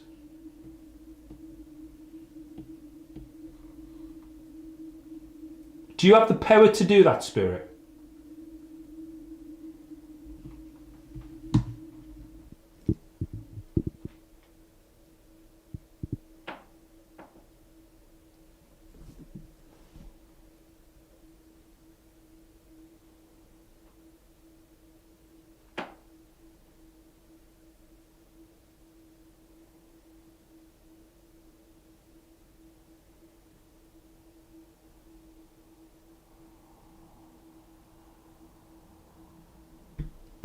what we're going to do, and we always say this, we say a lot of the time, we would just like to just sit here in silence and listen what the house can do. Are you sitting down? I'm sitting down now. What the fuck? That's me? I'm supposed to sit down? I'm beating you to the punch. What you been doing all day? Nothing apparently. No. No. It's a simple question. Stood up most of the day or something. It's just easier. Oh, okay. And it just helps stop any kind of movement from me and whatever. Yeah. So how much battery you got? 63. Fuck now, 5%. Percent? I've got 5 minutes left. Have you? I'll go get you another battery. So what we're going to do though, Jace, is I think we should do that thing where we say we're just going to be quiet for like just sit there and be quiet for about 5 minutes. I'll grab me a battery now. Do you know what I'd love guys just to punch me in the back of the head or something? Just go whack it, the fucking hell. I actually did it to myself then. But yeah, that's what I'd like. But like Steve says, we'll basically sit down, park our arses. It's just one of them. You got to relax the legs. But I suppose it makes it weaker as well. I'll stop talking to myself. So I'll sit down, call out just to see if it'll do anything while I'm silent. I'd love to get the singing on the stairs. Cold breeze again. It's red hot, by the way. So I'd love to get the singing on the stairs or something in this room again. Maybe a scream or a whistle. Yeah, I'd like that. That's something that we're looking for. Right, so switch to Steve's camera. Okay, so just spoke to Stiff. What's he say? Okay, guys. Yeah, I'm making stuff up again. No. I've got it on, yeah. He just switch to Steve's camera in a sec, Stiff. Okay, guys. So switch to Steve. Stiff just said he's seen people saying that we are adding noises in to the feed. Now I can tell you exactly what this is, and it's one of the reasons why we use lapel mics when we go and film and record. And the reason, the noises you're hearing, it's the knocking noise. And it's because of how sensitive the microphone is. Any other video creator, I'm sure Ghost and Trent or anyone who's worked with like the Rode mics or anything on top, Carl Guntrip, now, he even messaged me the other day. He said, how do you stop that knocking and that bouncing noise? And to be fair, I just say, well, that's why we use the lapel mics. Because when we're touching the cameras like anything like this, and because we've got big wires sticking out of it, it's adding all this interference noise into it's knocking. That's the only way we can describe it. But it's just because of how sensitive the mic is. But that is why we always use the lapel, and why we always tell everyone, just use the lapel, and this microphone can be like your paranormal microphone. Like if you hear a noise, because of how sensitive they are, you might be able to pick up that noise.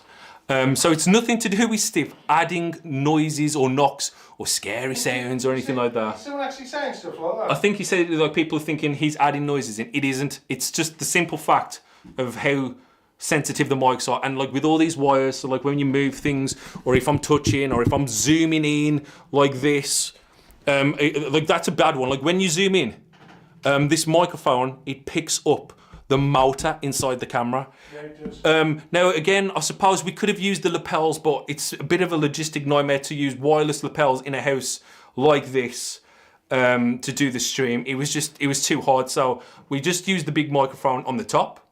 But we can guarantee, and believe me, we've got Justin down, keeping an eye on, not keeping a fucking eye on him, but he is there to vouch and to say there's no funny business. It is literally just because of how our cameras are. But anyway, they're quite good though when they're on a tripod. When it's on a tripod, absolutely perfect. But anyway, massive shout out. I think we had nearly 1,000 people watching. Thank you so much for spending your Father's night, day, whatever, here with us inside 30 East Drive. And now we're going to do what we want to do. Now we're going to do what everyone wants. We're going to remain quiet for 20 years, as much as we can. And let's see if something can happen. Everyone says we always talk too much. I suppose I'm talking too much now. I know. I do apologise. I'm gonna point the camera down the stairs. You might hear a bit of knocking. It's just, it's so hard and sensitive. Anyway, it don't matter. Fucking stop talking. Yeah, it's free content. What do you No, want? I was on about the hard and sensitive part. Yeah. Okay. Do you know what I mean? He's dropping these in all the while now, guys. So right now you. I don't think he knows. Right, I'm resting the camera on my leg. We're gonna remain quiet for 5, couple of minutes. Can I just say something before we do? Yeah. All right, let me just say something. Spirits of 30 East Drive, or anybody that's listening, the floor is yours. Act like me and Steve are not here. Act like you're on your own. We will not say anything if you do something. We will just listen. We will watch. Do not be scared.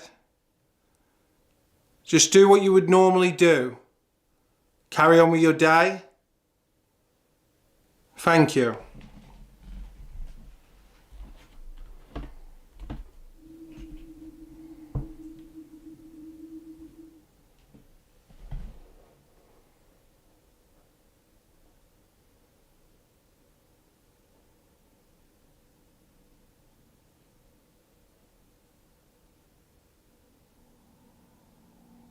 Okay, so that's just a car going past, and that's Carol. You can hear next door talking.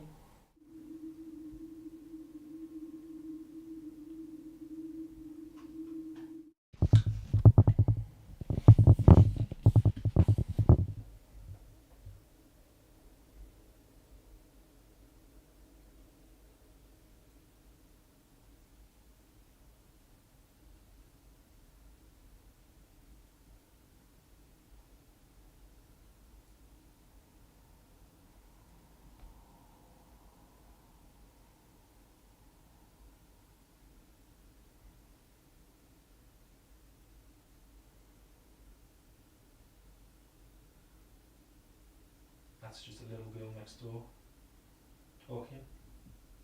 I thought it was going to be quiet.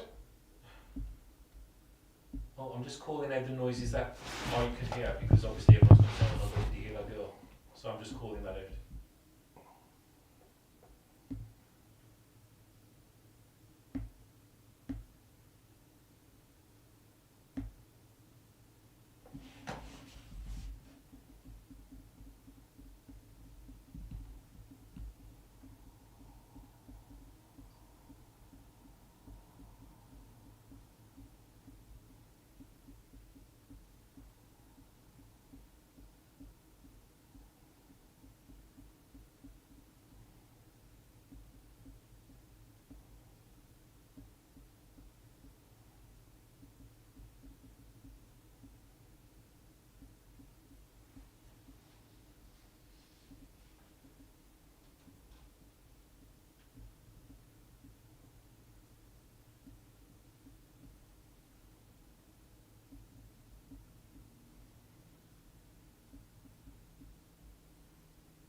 crazy to think we've been doing this for 7 years.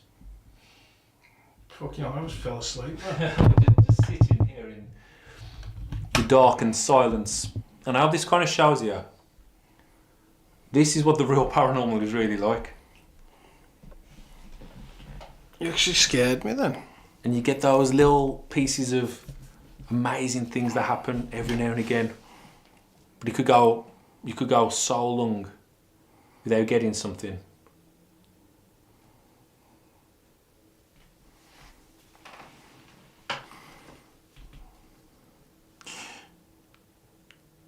So we all hope you've enjoyed the live stream. It's coming up to 11 o'clock. Been streaming for 2 hours. Celebrating 7 years of the Ouija Brothers inside our favourite haunted house. It's been a lot of fun. Tell that haunted today though. No, we've only been investigating for a little bit. Obviously we investigate for longer, and we will investigate still some. And yeah, it's just nice just to be here again, isn't it? Mhm. Yeah. It's nice to be in these rooms where all that stuff happened, and it's a different kettle of fish when you're on your own in here. What we're gonna do? What? It's raining. It's raining. Yeah. What we're gonna do, guys? We're actually gonna leave the cameras up here. I think. We're gonna leave the cameras up here. It is raining. Yeah. We're gonna leave the camera. We're gonna meet you guys back down in the control room. See how the chat's going. See how it all is. And then we'll keep switching back.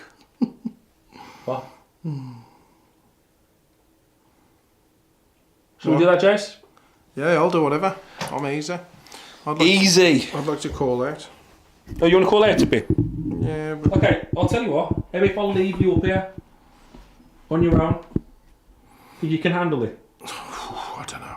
I'll leave a camera here. I don't know if I'm going to be able to do that. I don't know if the spirits even like me enough to even talk to me anymore. I'll leave the camera here then.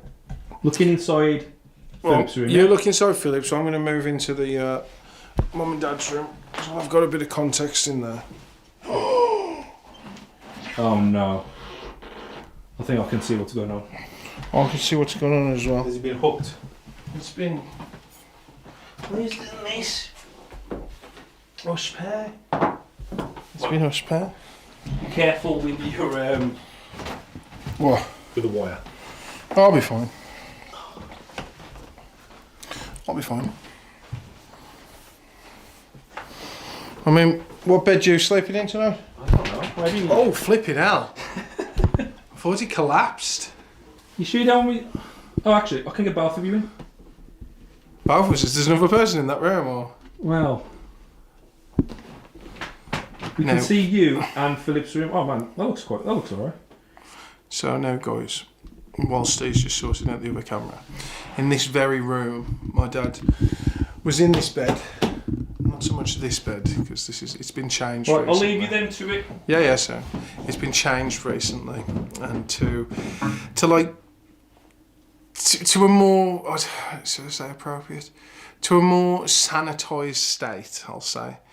It doesn't help for the decor of the room, but it's blue. Most people won't stay up in this house on their own upstairs, but I love 30 East Drive. It's one of my favourite places to sit, chill, relax. We'll see about that when other things take place. But behind the camera, there is a set of mirrors on the wardrobe.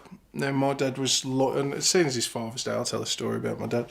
Dad was lying in this bed, and he was trying to sleep. He's tired, fucked, gone. Eyes are rolling back of the head. He's done. He's looking around and you can see stuff just in these mirrors, just going, what the hell's that? Just leave me alone, you lot. Just go downstairs. We ain't even upstairs, Dad. We were up here. Just go away.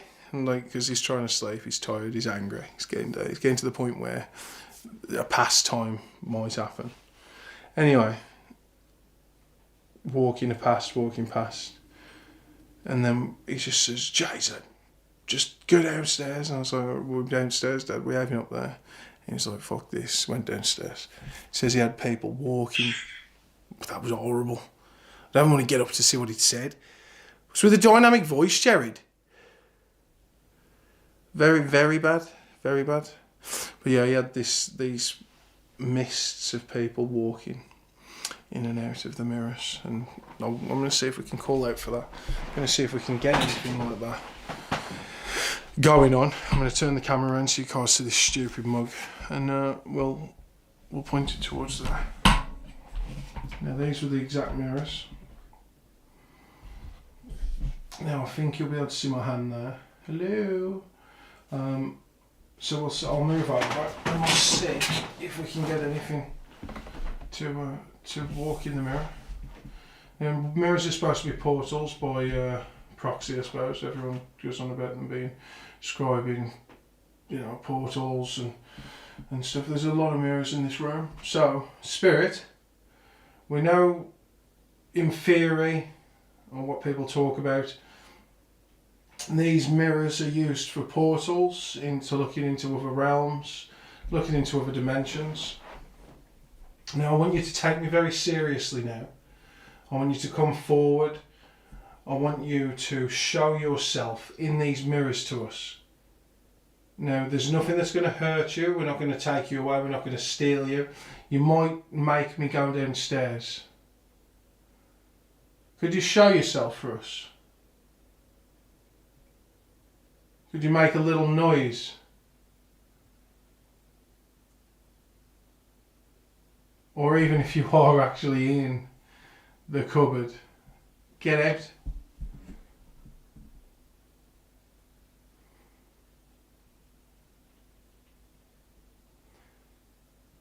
Come forward now. Now that I've asked.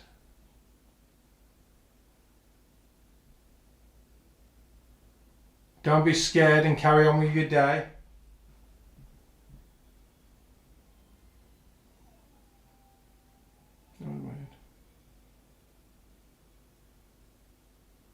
Do that again.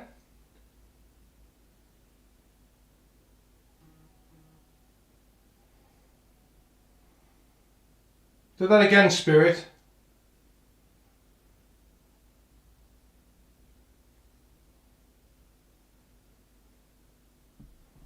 Make yourself known to us.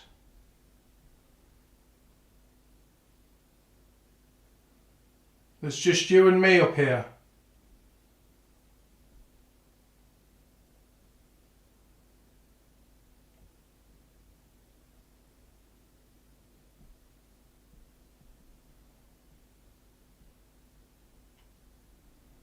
You don't have to be scared of me. My name's Jason.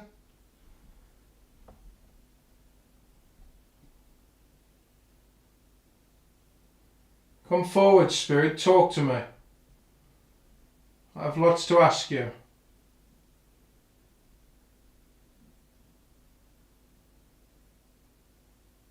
This could possibly be your only time to talk to us. Who's leaving the building? Snip. Ah. Oh. Too much room on the deck. That's all it is, I forgot that you could hear me just through the cameras. I don't need to show.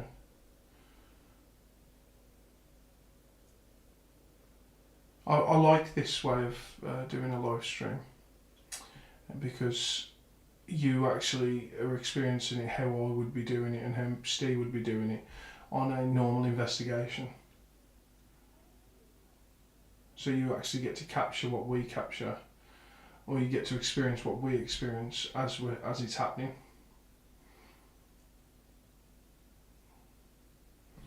Come forward, spirit. Come forward, any of the spirits that reside at 30 East Drive for me. You don't have to be shy.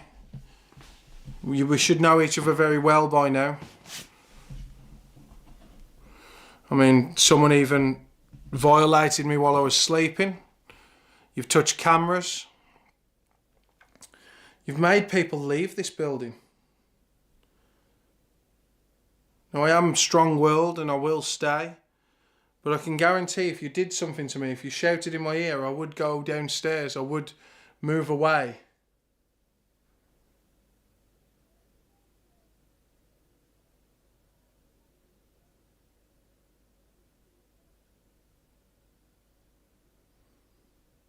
You have plenty of objects here, plenty of toys.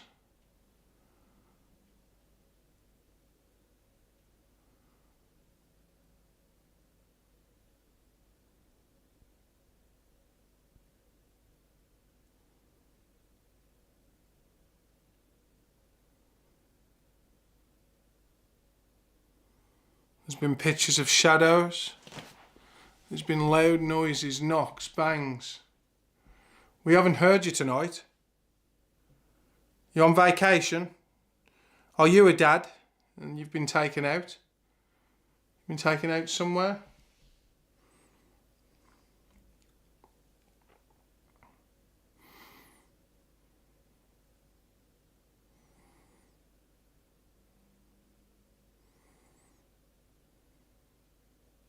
Happy Father's Day to all the dads. Hope you got nice stuff.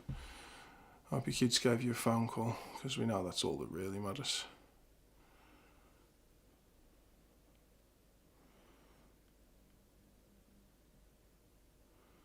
Come on, spirit.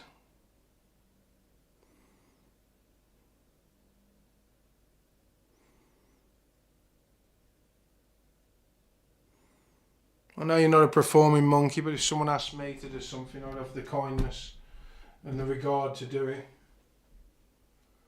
Just so I can see you there. Just so we know it's real.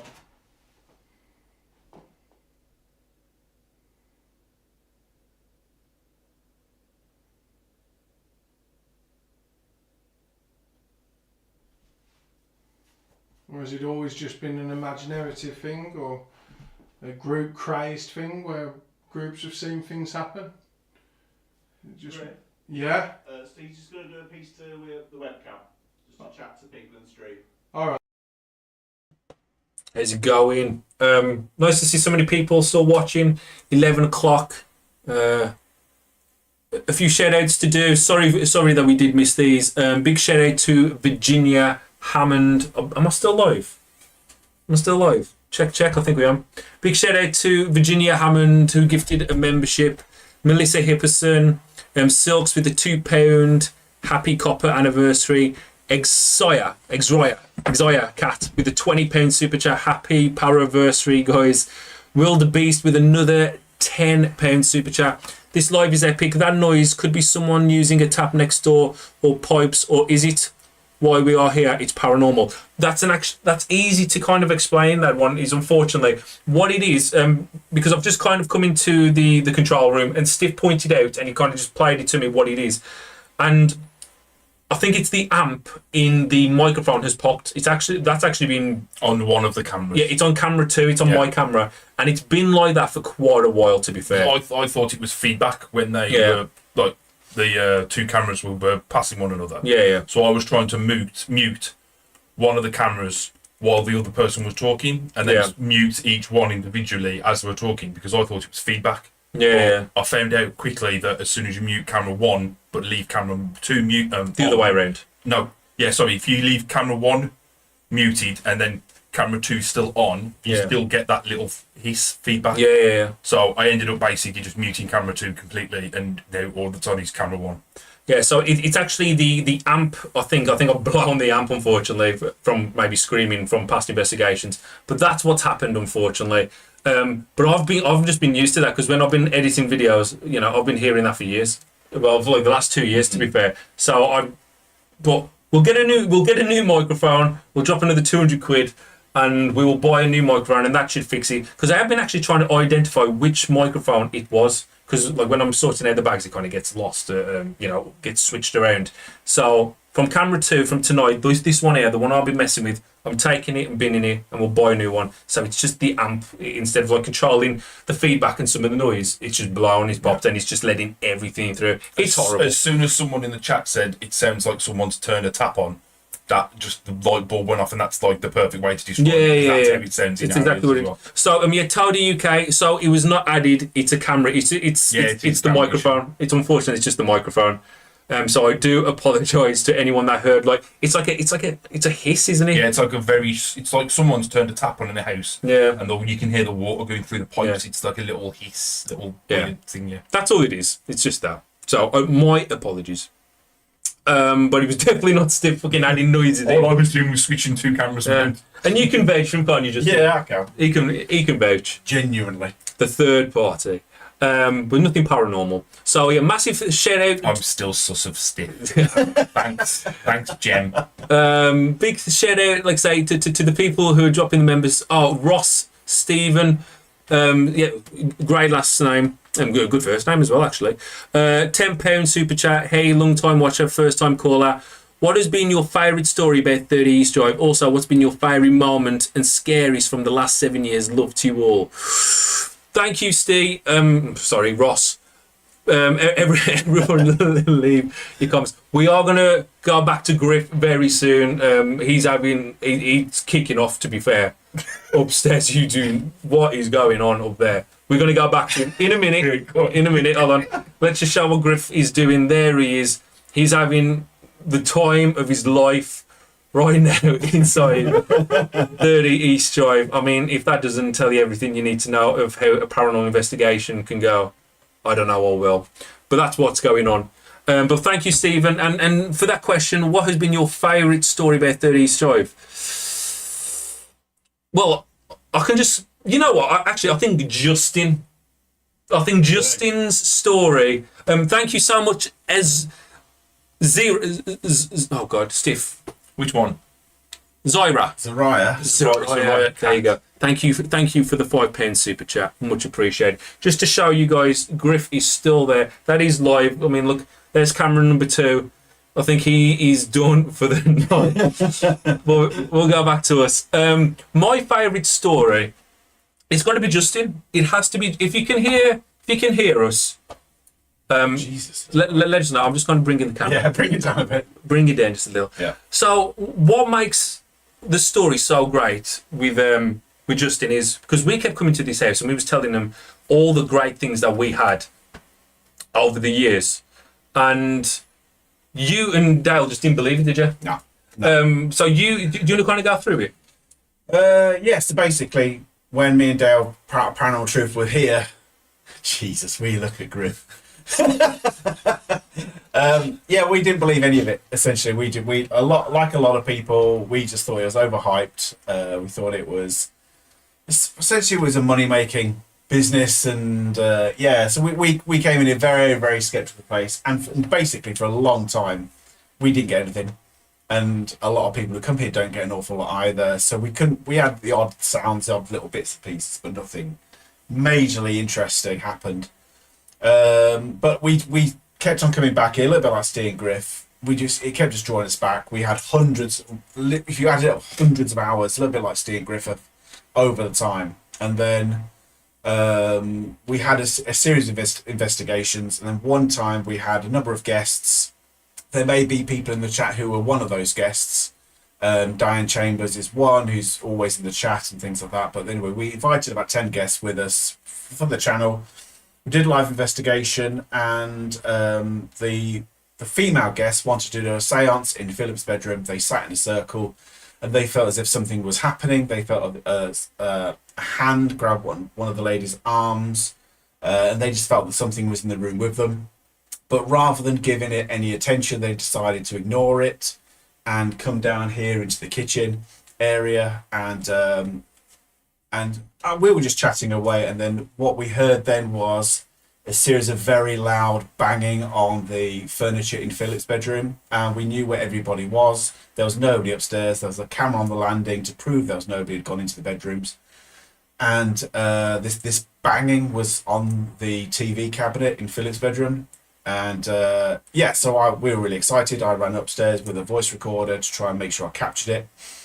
We got it, we recorded it, came back downstairs.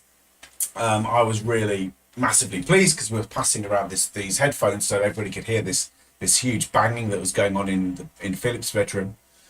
And but we continued. We didn't rush upstairs. We just continued to ignore it. And then the loudest, I would say footsteps, but they weren't footsteps. It was just almost marching, banging, going diagonally across the kitchen ceiling.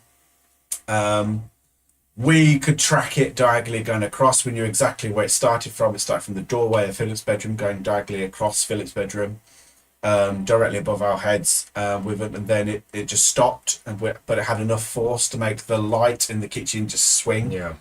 It's crazy, ain't it? It was mad.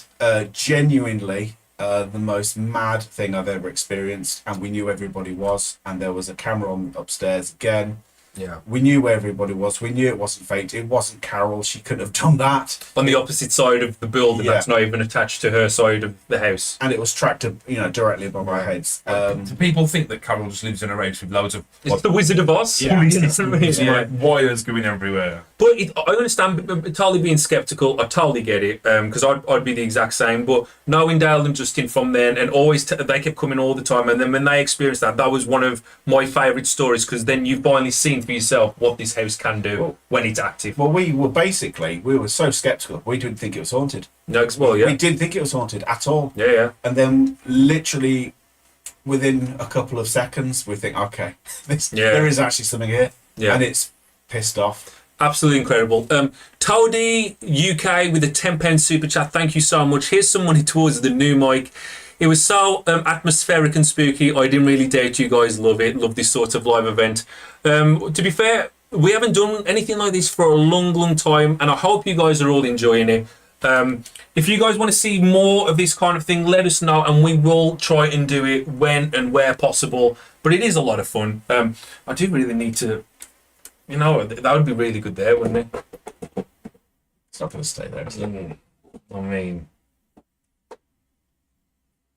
No, fuck it. Your arms just going to have to go dead, I'm afraid, with that light. Yeah, I don't even know what I was on about. But yeah, thank you so much, Toady UK, for the donate. Oh, actually, we'll kind of do it in the centre. But I was saying, if you guys enjoyed this kind of thing, let us know, and we can do more of it. But yeah, well, we've been streaming for quite a while. I think what we're going to do right now is we're going to pass it back over to Griff and see how he is getting on. And I don't think it's very good. It's kicking off, man. And it could be the end of the investigation. I mean, that's how serious it is getting. So we're heading back over to Griff right now.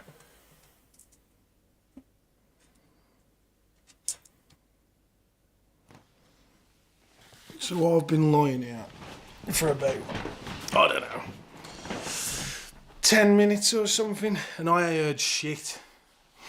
So I reckon we should move it. We should go downstairs, maybe. Do a little bit downstairs. I was nearly falling asleep, actually, as well, because I'm quite tired.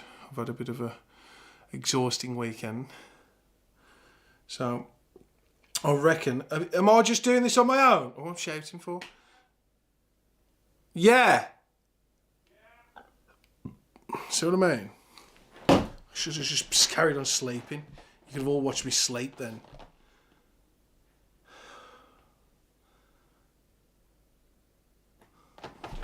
Yeah. Right, I'm going to move downstairs. I'm going to do something in the front room. I'm going to have a walk around. Because, I'll just fall asleep over.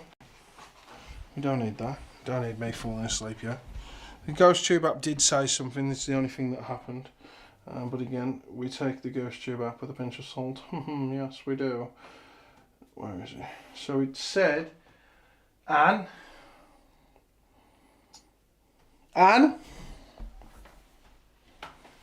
You there, Anne? I'm going downstairs now, Anne. Oh, that would have been very dangerous.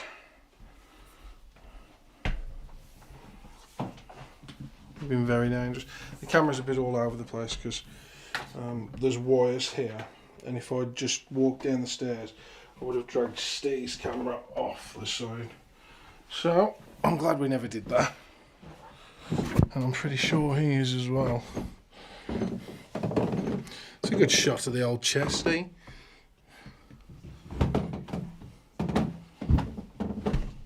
For anybody that is interested in what we're actually doing here, what we've got going on, I'll show you a little sneak peek of what you might not want to see, but here they are, there's the losers. Cheers, mate. How's it going? This is the control centre we've got all going on, haven't we, Joyce? Yes, all there, command centre. Look at it. Look at. I'll tell you. Look how I love this new screen that we got. This is brand new, just for we've never used it before. But obviously everything gets fed into this, don't it, Jace? This is like the main hub. Oh, this could be bad feedback, couldn't it? Yeah, I'll back No, off we've out not of that. got But the, you've just we've not got the webcam on. Yeah. Oh, you mean the headphones? Yeah. Oh, yeah. I'll put it that way, Jace. Come back in. it'll just start whistling at you else. Come back in. But yeah, so we can see everything here. You know, we can switch between It the looks two like a fucking cameras. horror film. Can go on the webcam. You know what I mean? We've got it all going. It's such a cool little setup. I mean, look, we could even do this. How do you do this against if multicam? Oh yeah. I didn't even mess with that. We can do a bit of multicam there. Not that you can see fuck all. How do you do the multicam, Stiff? That's it. And then you go like, well, isn't it not coming up? You tell me. Oh, because it's not sources. You need that camera. Still figuring it out, guys. Obviously. There you go. There you go. I can see. But it's just the same camera though. How do I don't know. How the fuck do you do it? Okay. We'll figure it out somewhere. Yeah. See, we don't even know how to do multicam, but yet Not we yet. get people are accusing us of adding sounds. We're trying to work it all out. But yeah, back onto the main cam. So yeah, we've got this pretty amazing set. I'm quite happy with it. And like I say, I'd love to take this all over the place, to be fair, but not everywhere has a good internet like this. Turn into a proper one with that, wouldn't we? Yeah. We have cams everywhere. But anyway, I'm going to do an investigation downstairs, guys. I knocked your camera off, so you can keep that one up there. Let's see how saturated I am today. Oh, brilliant. Lovely top anyway, guys. If you want to go and support us, then get over to the ouijabrothers.com and buy yourself some merch. I know there's something for everyone. You know, we should start doing what you call it, Stay? Some like tea cozies, or you know, just get it done, eh? Anyway, we're in the front room now. I was talking about the front room earlier, and we don't really get much in the front room, to be honest. But it seems that when we're in the front room, we get a lot of stuff out there in the blackness, oh, I don't like that. I don't like that at all. Little black shadow. It's a spirit. But yeah, we get a lot of stuff happening upstairs and knocks in the hallway. So I thought I'd come in here, try calling out and seeing whether we can get anything to happen within this room or anywhere in the house. I know it's not a performing monkey, guys, but you got to try, eh? If you don't try, God loves a tryer. All right. Anyway, let's go into the dark. So, Spirit. I'll call you Spirit. I always call you Spirit. What shall I call you? We had this talk before about calling you like Thing or something. We need you to talk to us to be able to identify you. What the fuck was that? What was?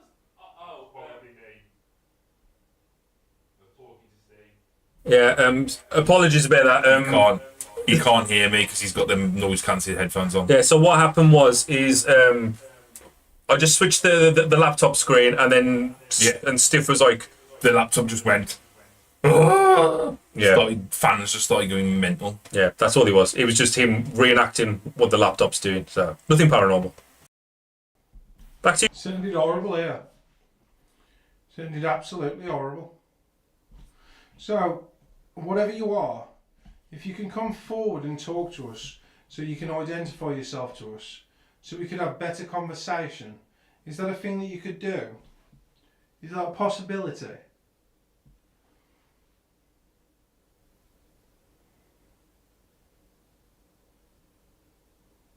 There is a door in front of me. If there's any way that you can manipulate that door to shut, that'd be great too.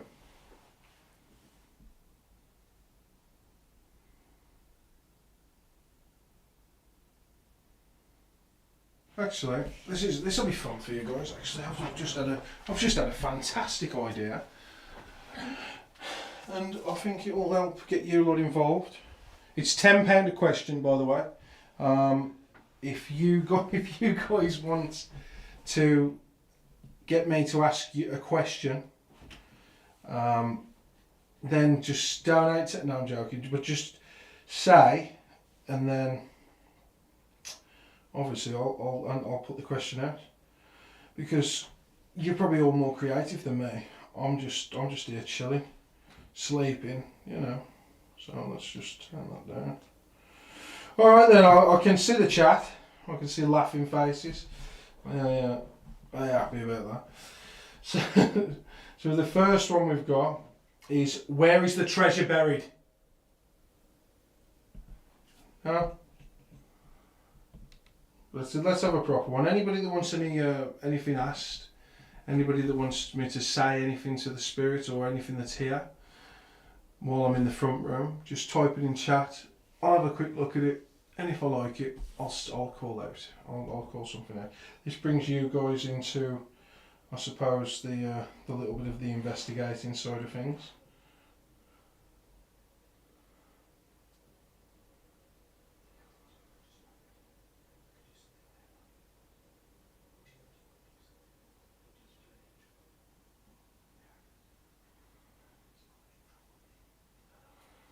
An important request. Do you like waffles or tacos?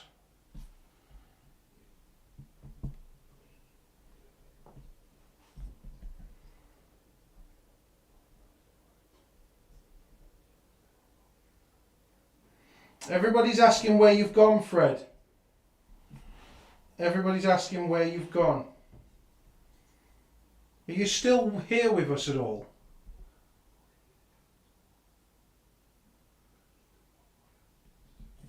Because we've been here many times, and there's been a handful of times where we've heard you, or even if you was here at all, Fred, because the people do like to call you Fred. So I'm asking you, where have you gone?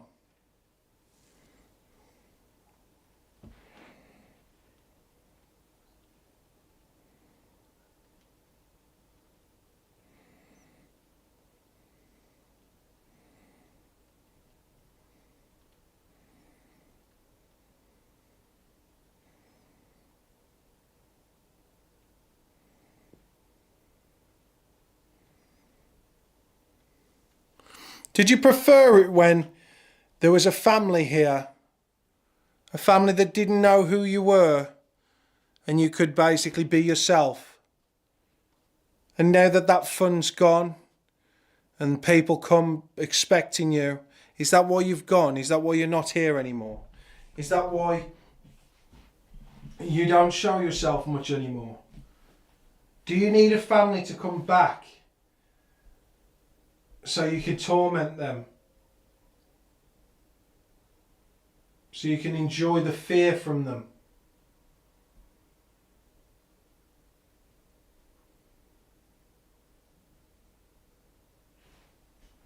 That's a really good question, to be honest. Is that why it's died off? Is that why?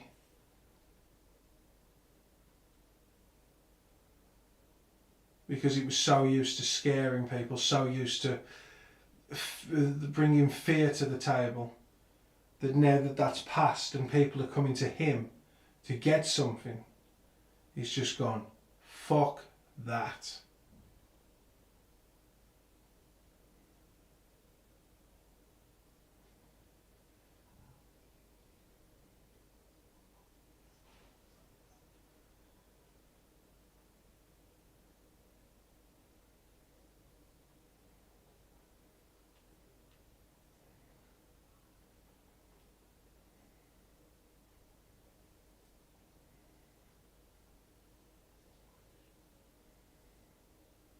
Just listen.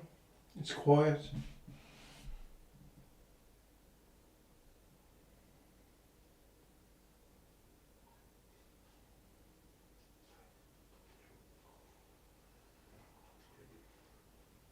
Well, Griff, we are entering. Yeah, sir. Justin's coming to join you. I'm coming as well. I'm going to go grab my camera. The poltergeist. How are we doing? I don't know why my daughter's ringing me at this time.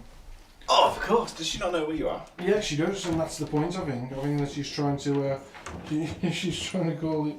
She wants me to call it Fredo and stuff. And I've seen one good question. Someone asked if the Spirit could knock twice if England are going to win the Euro.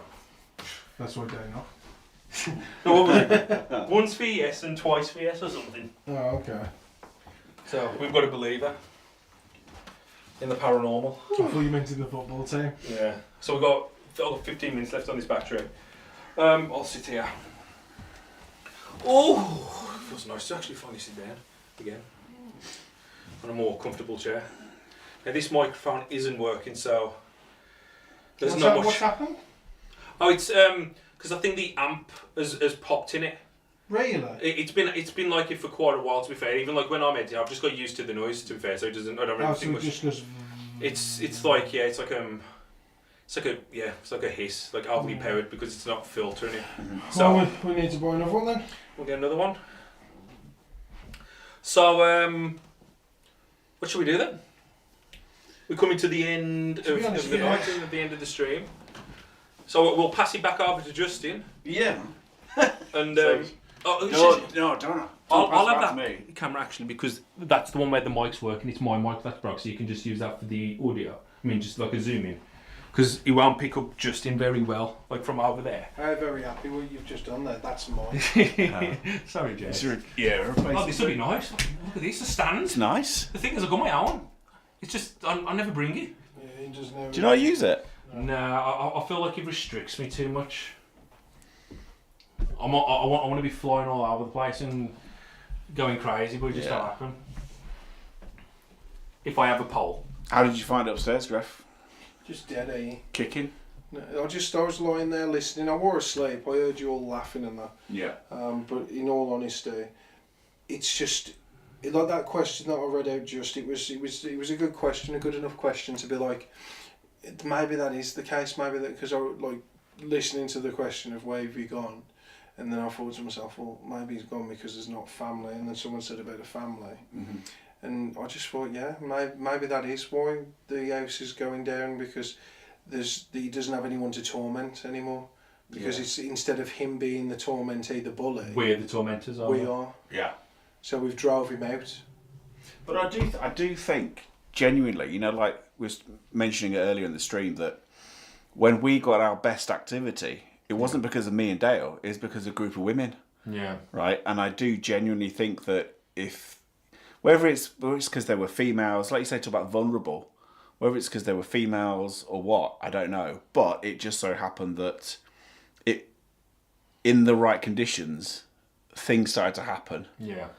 And it went crazy because we didn't give it the attention it wanted. Yeah. It wanted to be, wanted to happen on its terms. Yeah. So I think people coming here day in, day out, calling and trying different things and asking for stuff to happen. Yeah. I don't think you're going to get an awful lot, if anything. Well, yeah, how many questions have we asked in this house? Yeah. Like, all three of us combined. I mean, how many times have how many times have you been calling out and asking for stuff to happen and then it doesn't? Yeah. But then with this place, when you don't ask questions or you turn the cameras off or you go to bed, that's when stuff happens. It's got to be on its terms in this place, and it just seems to happen all the time like that here. But that's over hundreds of hours. That's over many days, this place. Yeah, well, Carol's even told us. I'm sorry, guys, about that bang. That's just me booming the pole onto the floor. Carol, that was Carol. It's got to be. She says it can go months and months without anything even happening. I think even the Pritchard said, like when they first had things, and then like a few years, he just kind of died. Yeah. And then he just builds up again and builds up and builds up, and then explosion. You know, are we waiting for a new explosion anytime soon? Well, the thing is, that's what drives me mad in a way, because you know when you have ghost hunters coming here and they're asking for the tiniest of things, basically. Yeah. Right. But you know, and I know, you've had it where you've been upstairs, you've heard pretty major banging going on downstairs. And I've had it where the activity or the energy created by whatever is here was massive, absolutely massive. Enough, like I say, enough energy of going along that floorboard to create a light to swing. That's crazy. Which is huge amounts of energy. Yeah. That's more than, you know, that's the equivalent, you know, forget cat balls. Do you know what I mean? And a tripwire. That is, yeah, that was massive. And so something that's capable of doing that. Yeah. You know, it's, I don't know. It could easily throw one of these off. But easily. It's like, what, 1 in a million? Yeah. And it's only when it wants to make a point. Yeah. You know, and let's go back to when I was here doing these live streams. I mean, you know, this one going to be finishing relatively soon. Yeah. But it used to be Paranormal Truth we used to do from 8 p.m, not rubbing it in with it, but 8 p.m. till 5 in the morning. That's why they don't exist anymore, guys. They burn themselves out. Burn themselves out, exactly. But we used to finish at 5 in the morning, which was insane. Yeah. Go to bed at 5 o'clock, and then when 5 minutes of turning the cameras off, that's when marbles get thrown around on the landing upstairs. So you've even experienced marbles being thrown yourself, haven't you? Yeah. Yeah. And like I say, it happens. Yeah. But that proved to me that you can ask for it and it's not going to do it. Yeah. You switch off or you turn off or you leave the room. Yeah. And that's when we had marbles being thrown on the landing and hitting the skirting boards because it's a really distinctive noise. Well, hopefully something happens like that tonight because we are staying. Are you staying over as well? No, I've got work in the morning. You know what I mean? We'll be here repping the true paranormal investigators up until 10, 11 o'clock tomorrow. We won't be investigating that man's time. We'll be relaxing, chilling. Because a lot of people say that as well. There's like, instead of calling out, why don't you just relax and just pretend to live here? And most of the time when we do, you know, before the cameras go on, we do actually just kind of hang about and like just living away. Yeah. Just chill, relax. And once this stream's over, we're not going to pack anything away. We'll do that in the morning. But we'll just probably chill, relax on the sofa, no cameras, and just see if anything happens there. Again, 9 times out of 10, it don't really happen then either. But I think there's more chance though, because our guard's down, and again, as I suppose as you were saying, we're not paying it any attention, are we? You've got more chance. I'll tell you now. You've got more chance as soon as you turn the cameras off tonight. No. And you start packing up everything right. It's the bedtimes. Yeah, it is. I fucking hate the sleeping here at the night time. It's the worst. Yeah, that's when you get. I mean, and the other thing is, if obviously, Griff, I take it you're sleeping in Philip's room. Is that right? Whereabouts are you sleeping tonight? I might be in Philip's room and all. I don't know. Would you? Yeah. We'll tuck in together. The thing what we had is, like you say, you call out and you ask for stuff to happen and nothing happens. You close as soon as you close your bedroom door. Yeah. Right, and you turn the cameras off. Yeah. Whatever's in here knows you've turned the cameras off. And as soon as it knows it's not being observed, you are more likely to hear stuff down in here in the living room, or you're more likely to hear stuff happen on the landing. Well, that's what we can hope for. Yeah, I hope so. I really hope so. I'd keep a voice recorder going just in case. I don't think we got a voice recorder. Yours is upstairs, eh? Mine is. Yeah, because I put it on the TV cabinet for that reason because that's the most active room. Yeah. But I think what we're going to do, guys, now is, like I said, we've been streaming for 2.5 hours. We've gone actually 30 minutes overboard, which is fine though. I think what we're going to do, we're going to wrap up the investigation. I do like it when you say that. What are we going to do? What are we going to do? I do like that. It makes me smile because I know it's coming to an end. I want to say a massive thank you to everyone that's been watching tonight. Everyone who supported us over the 7 years. Any of the old fans from the beginning, the fans all and in between, and even the new people who've come over. It's much appreciated. Unfortunately, we didn't get anything tonight. We had a bit of funky camera noises, but that weren't anything paranormal. That's just a technical issue on our end, but we will fix that in the next week or two, I'm going to buy a new microphone. I'll probably just get the same one as this because the mics are really good, but the fuse is popped on that. So we do apologise for that little incident. How's that happened? Maybe me screaming or something, you know, like on one of the many investigations when because of a moth, a moth or a bug or whatever. Like when you're in the, you know, when you're here in the dark and then you see stuff touching your hand, you're like, what the fuck is going on? I mean, I've seen Justine react to a flip flop, so they'll come at me about a moth. Yeah. You know what I mean? But what was the flip flop story again? Oh, you don't need to go there. You don't need to I'm sure I was here. You was here? Yeah. It was fucking Dale leaving a flip flop on his chair, and then it falls on the floor. Yeah. And I'm just in the dark, not expecting anything, and then that falls on the floor, and I shit my pants. And there you go. So you can see what I mean. But when these, and I had a flying object, literally. I mean, it's disgusting. But anyway, massive thank you to everyone that's donated. Anyone who's joined the members as well and everything like that, it's greatly appreciated. Big shout out to Stiff for controlling and helping all you guys out. Well, being the eyes, you know, doing the camera work and all the transitions. It's been amazing to have Stiff along with us as well. I'll go and do something. Are you going to do something on the web camera? And I think that is it. Like from me and Justin, I want to say massive shout out to Justin for being like the presenter and doing the first half of the stream. Really love always hanging out with him, and you know, always come to 30 East Drive, brings back like a lot of good memories. Yeah, it's good. I mean, just like to say thank you, obviously, to you and Griff for inviting me over here because it's been awesome. Yeah, it's nice to be back here in a weird way. It really is. So thank you guys also for the chat and following on, and Paranormal Monkey Podcast. Yeah. Please subscribe. Every Monday. Every Monday evening. Every Monday he has a new, he has a guest. I mean, funnily enough, you still haven't had us on yet. No, you need to come on. Yeah. You need to come on. We're saving the opportunity. We're saving the moment for it. But yeah, I'm done now. Massive thank you. And we're going to pass over to Griff and Stiff in the control room. Hopefully...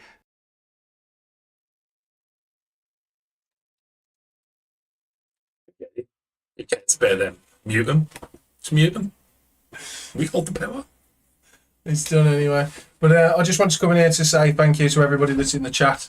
Obviously, one of the mics on the camera's gone down now. So we basically just, I thought I'd come say bye in here with you guys. A few shout outs for everyone. We've got Relan, Jan WKJ, Stacey Gorling, Cole McWell, Laura Coote, Lisa, Skillex, Beardo Gets Scared, Paula Mills, Miss Jackie, Mission Apparition Paranormal, Jay Smith, Zariah Cat, Toad UK, Ruby Moon, Bunny Mad. You know, there's a lot of people joining. Ouija Mama, Firefly Kelly, Capri, Lindsay, Dark Angel, Clarky. Just a few shout outs for you guys, just for your support and everything. So we appreciate you all. And yeah, it's just been a fun night. It's been like an experience because every time I'm here, it's like you just don't know what's going to happen. So it's always Sorry. It's always energy to get walking behind us at the end. And then obviously and he ends up to be Stiff. Obviously to thank Stiff Dick Rogers in the control room tonight, doing whatever he does. I don't know what he's been doing. I've seen a few comments. Not a lot. So yeah, pushing some buttons. If you guys want to support us even more, obviously go over to the ouijabrothers.com and go and get some merch. Get some merch for your families. Share it out. Get on Facebook, get on Instagram, get on YouTube, like, comment, subscribe. But the big thing is, the main thing for you guys, what you guys can do for us, if you like us and you want to support us, share it. Just one of you share it to 20 of your friends. One of your friends might like it. You just never know. You know, support us if you want us to grow. Or you might just lose all your friends. Support us if you want us to grow. Support us if you like us. And obviously, just we're trying to get the truth out there, showing what real paranormal investigating is in the light. Sorry, Madonna. I was there and I'm thinking, why is it so dark? But yeah, just share us out so you can show everybody what's actually the paranormal is. Let's have a look. No chest pushes tonight and stuff like that. But yeah, we do appreciate you all, and thanks again, guys. And we'll catch you on Justin. Yeah, it's alright. Just thought I'd join you at the end. The dark mass of the control room has joined us. Cheers, but yeah, we will catch you on the next one. I think we're live again this week. So yeah, guys, cheers for joining us and peace.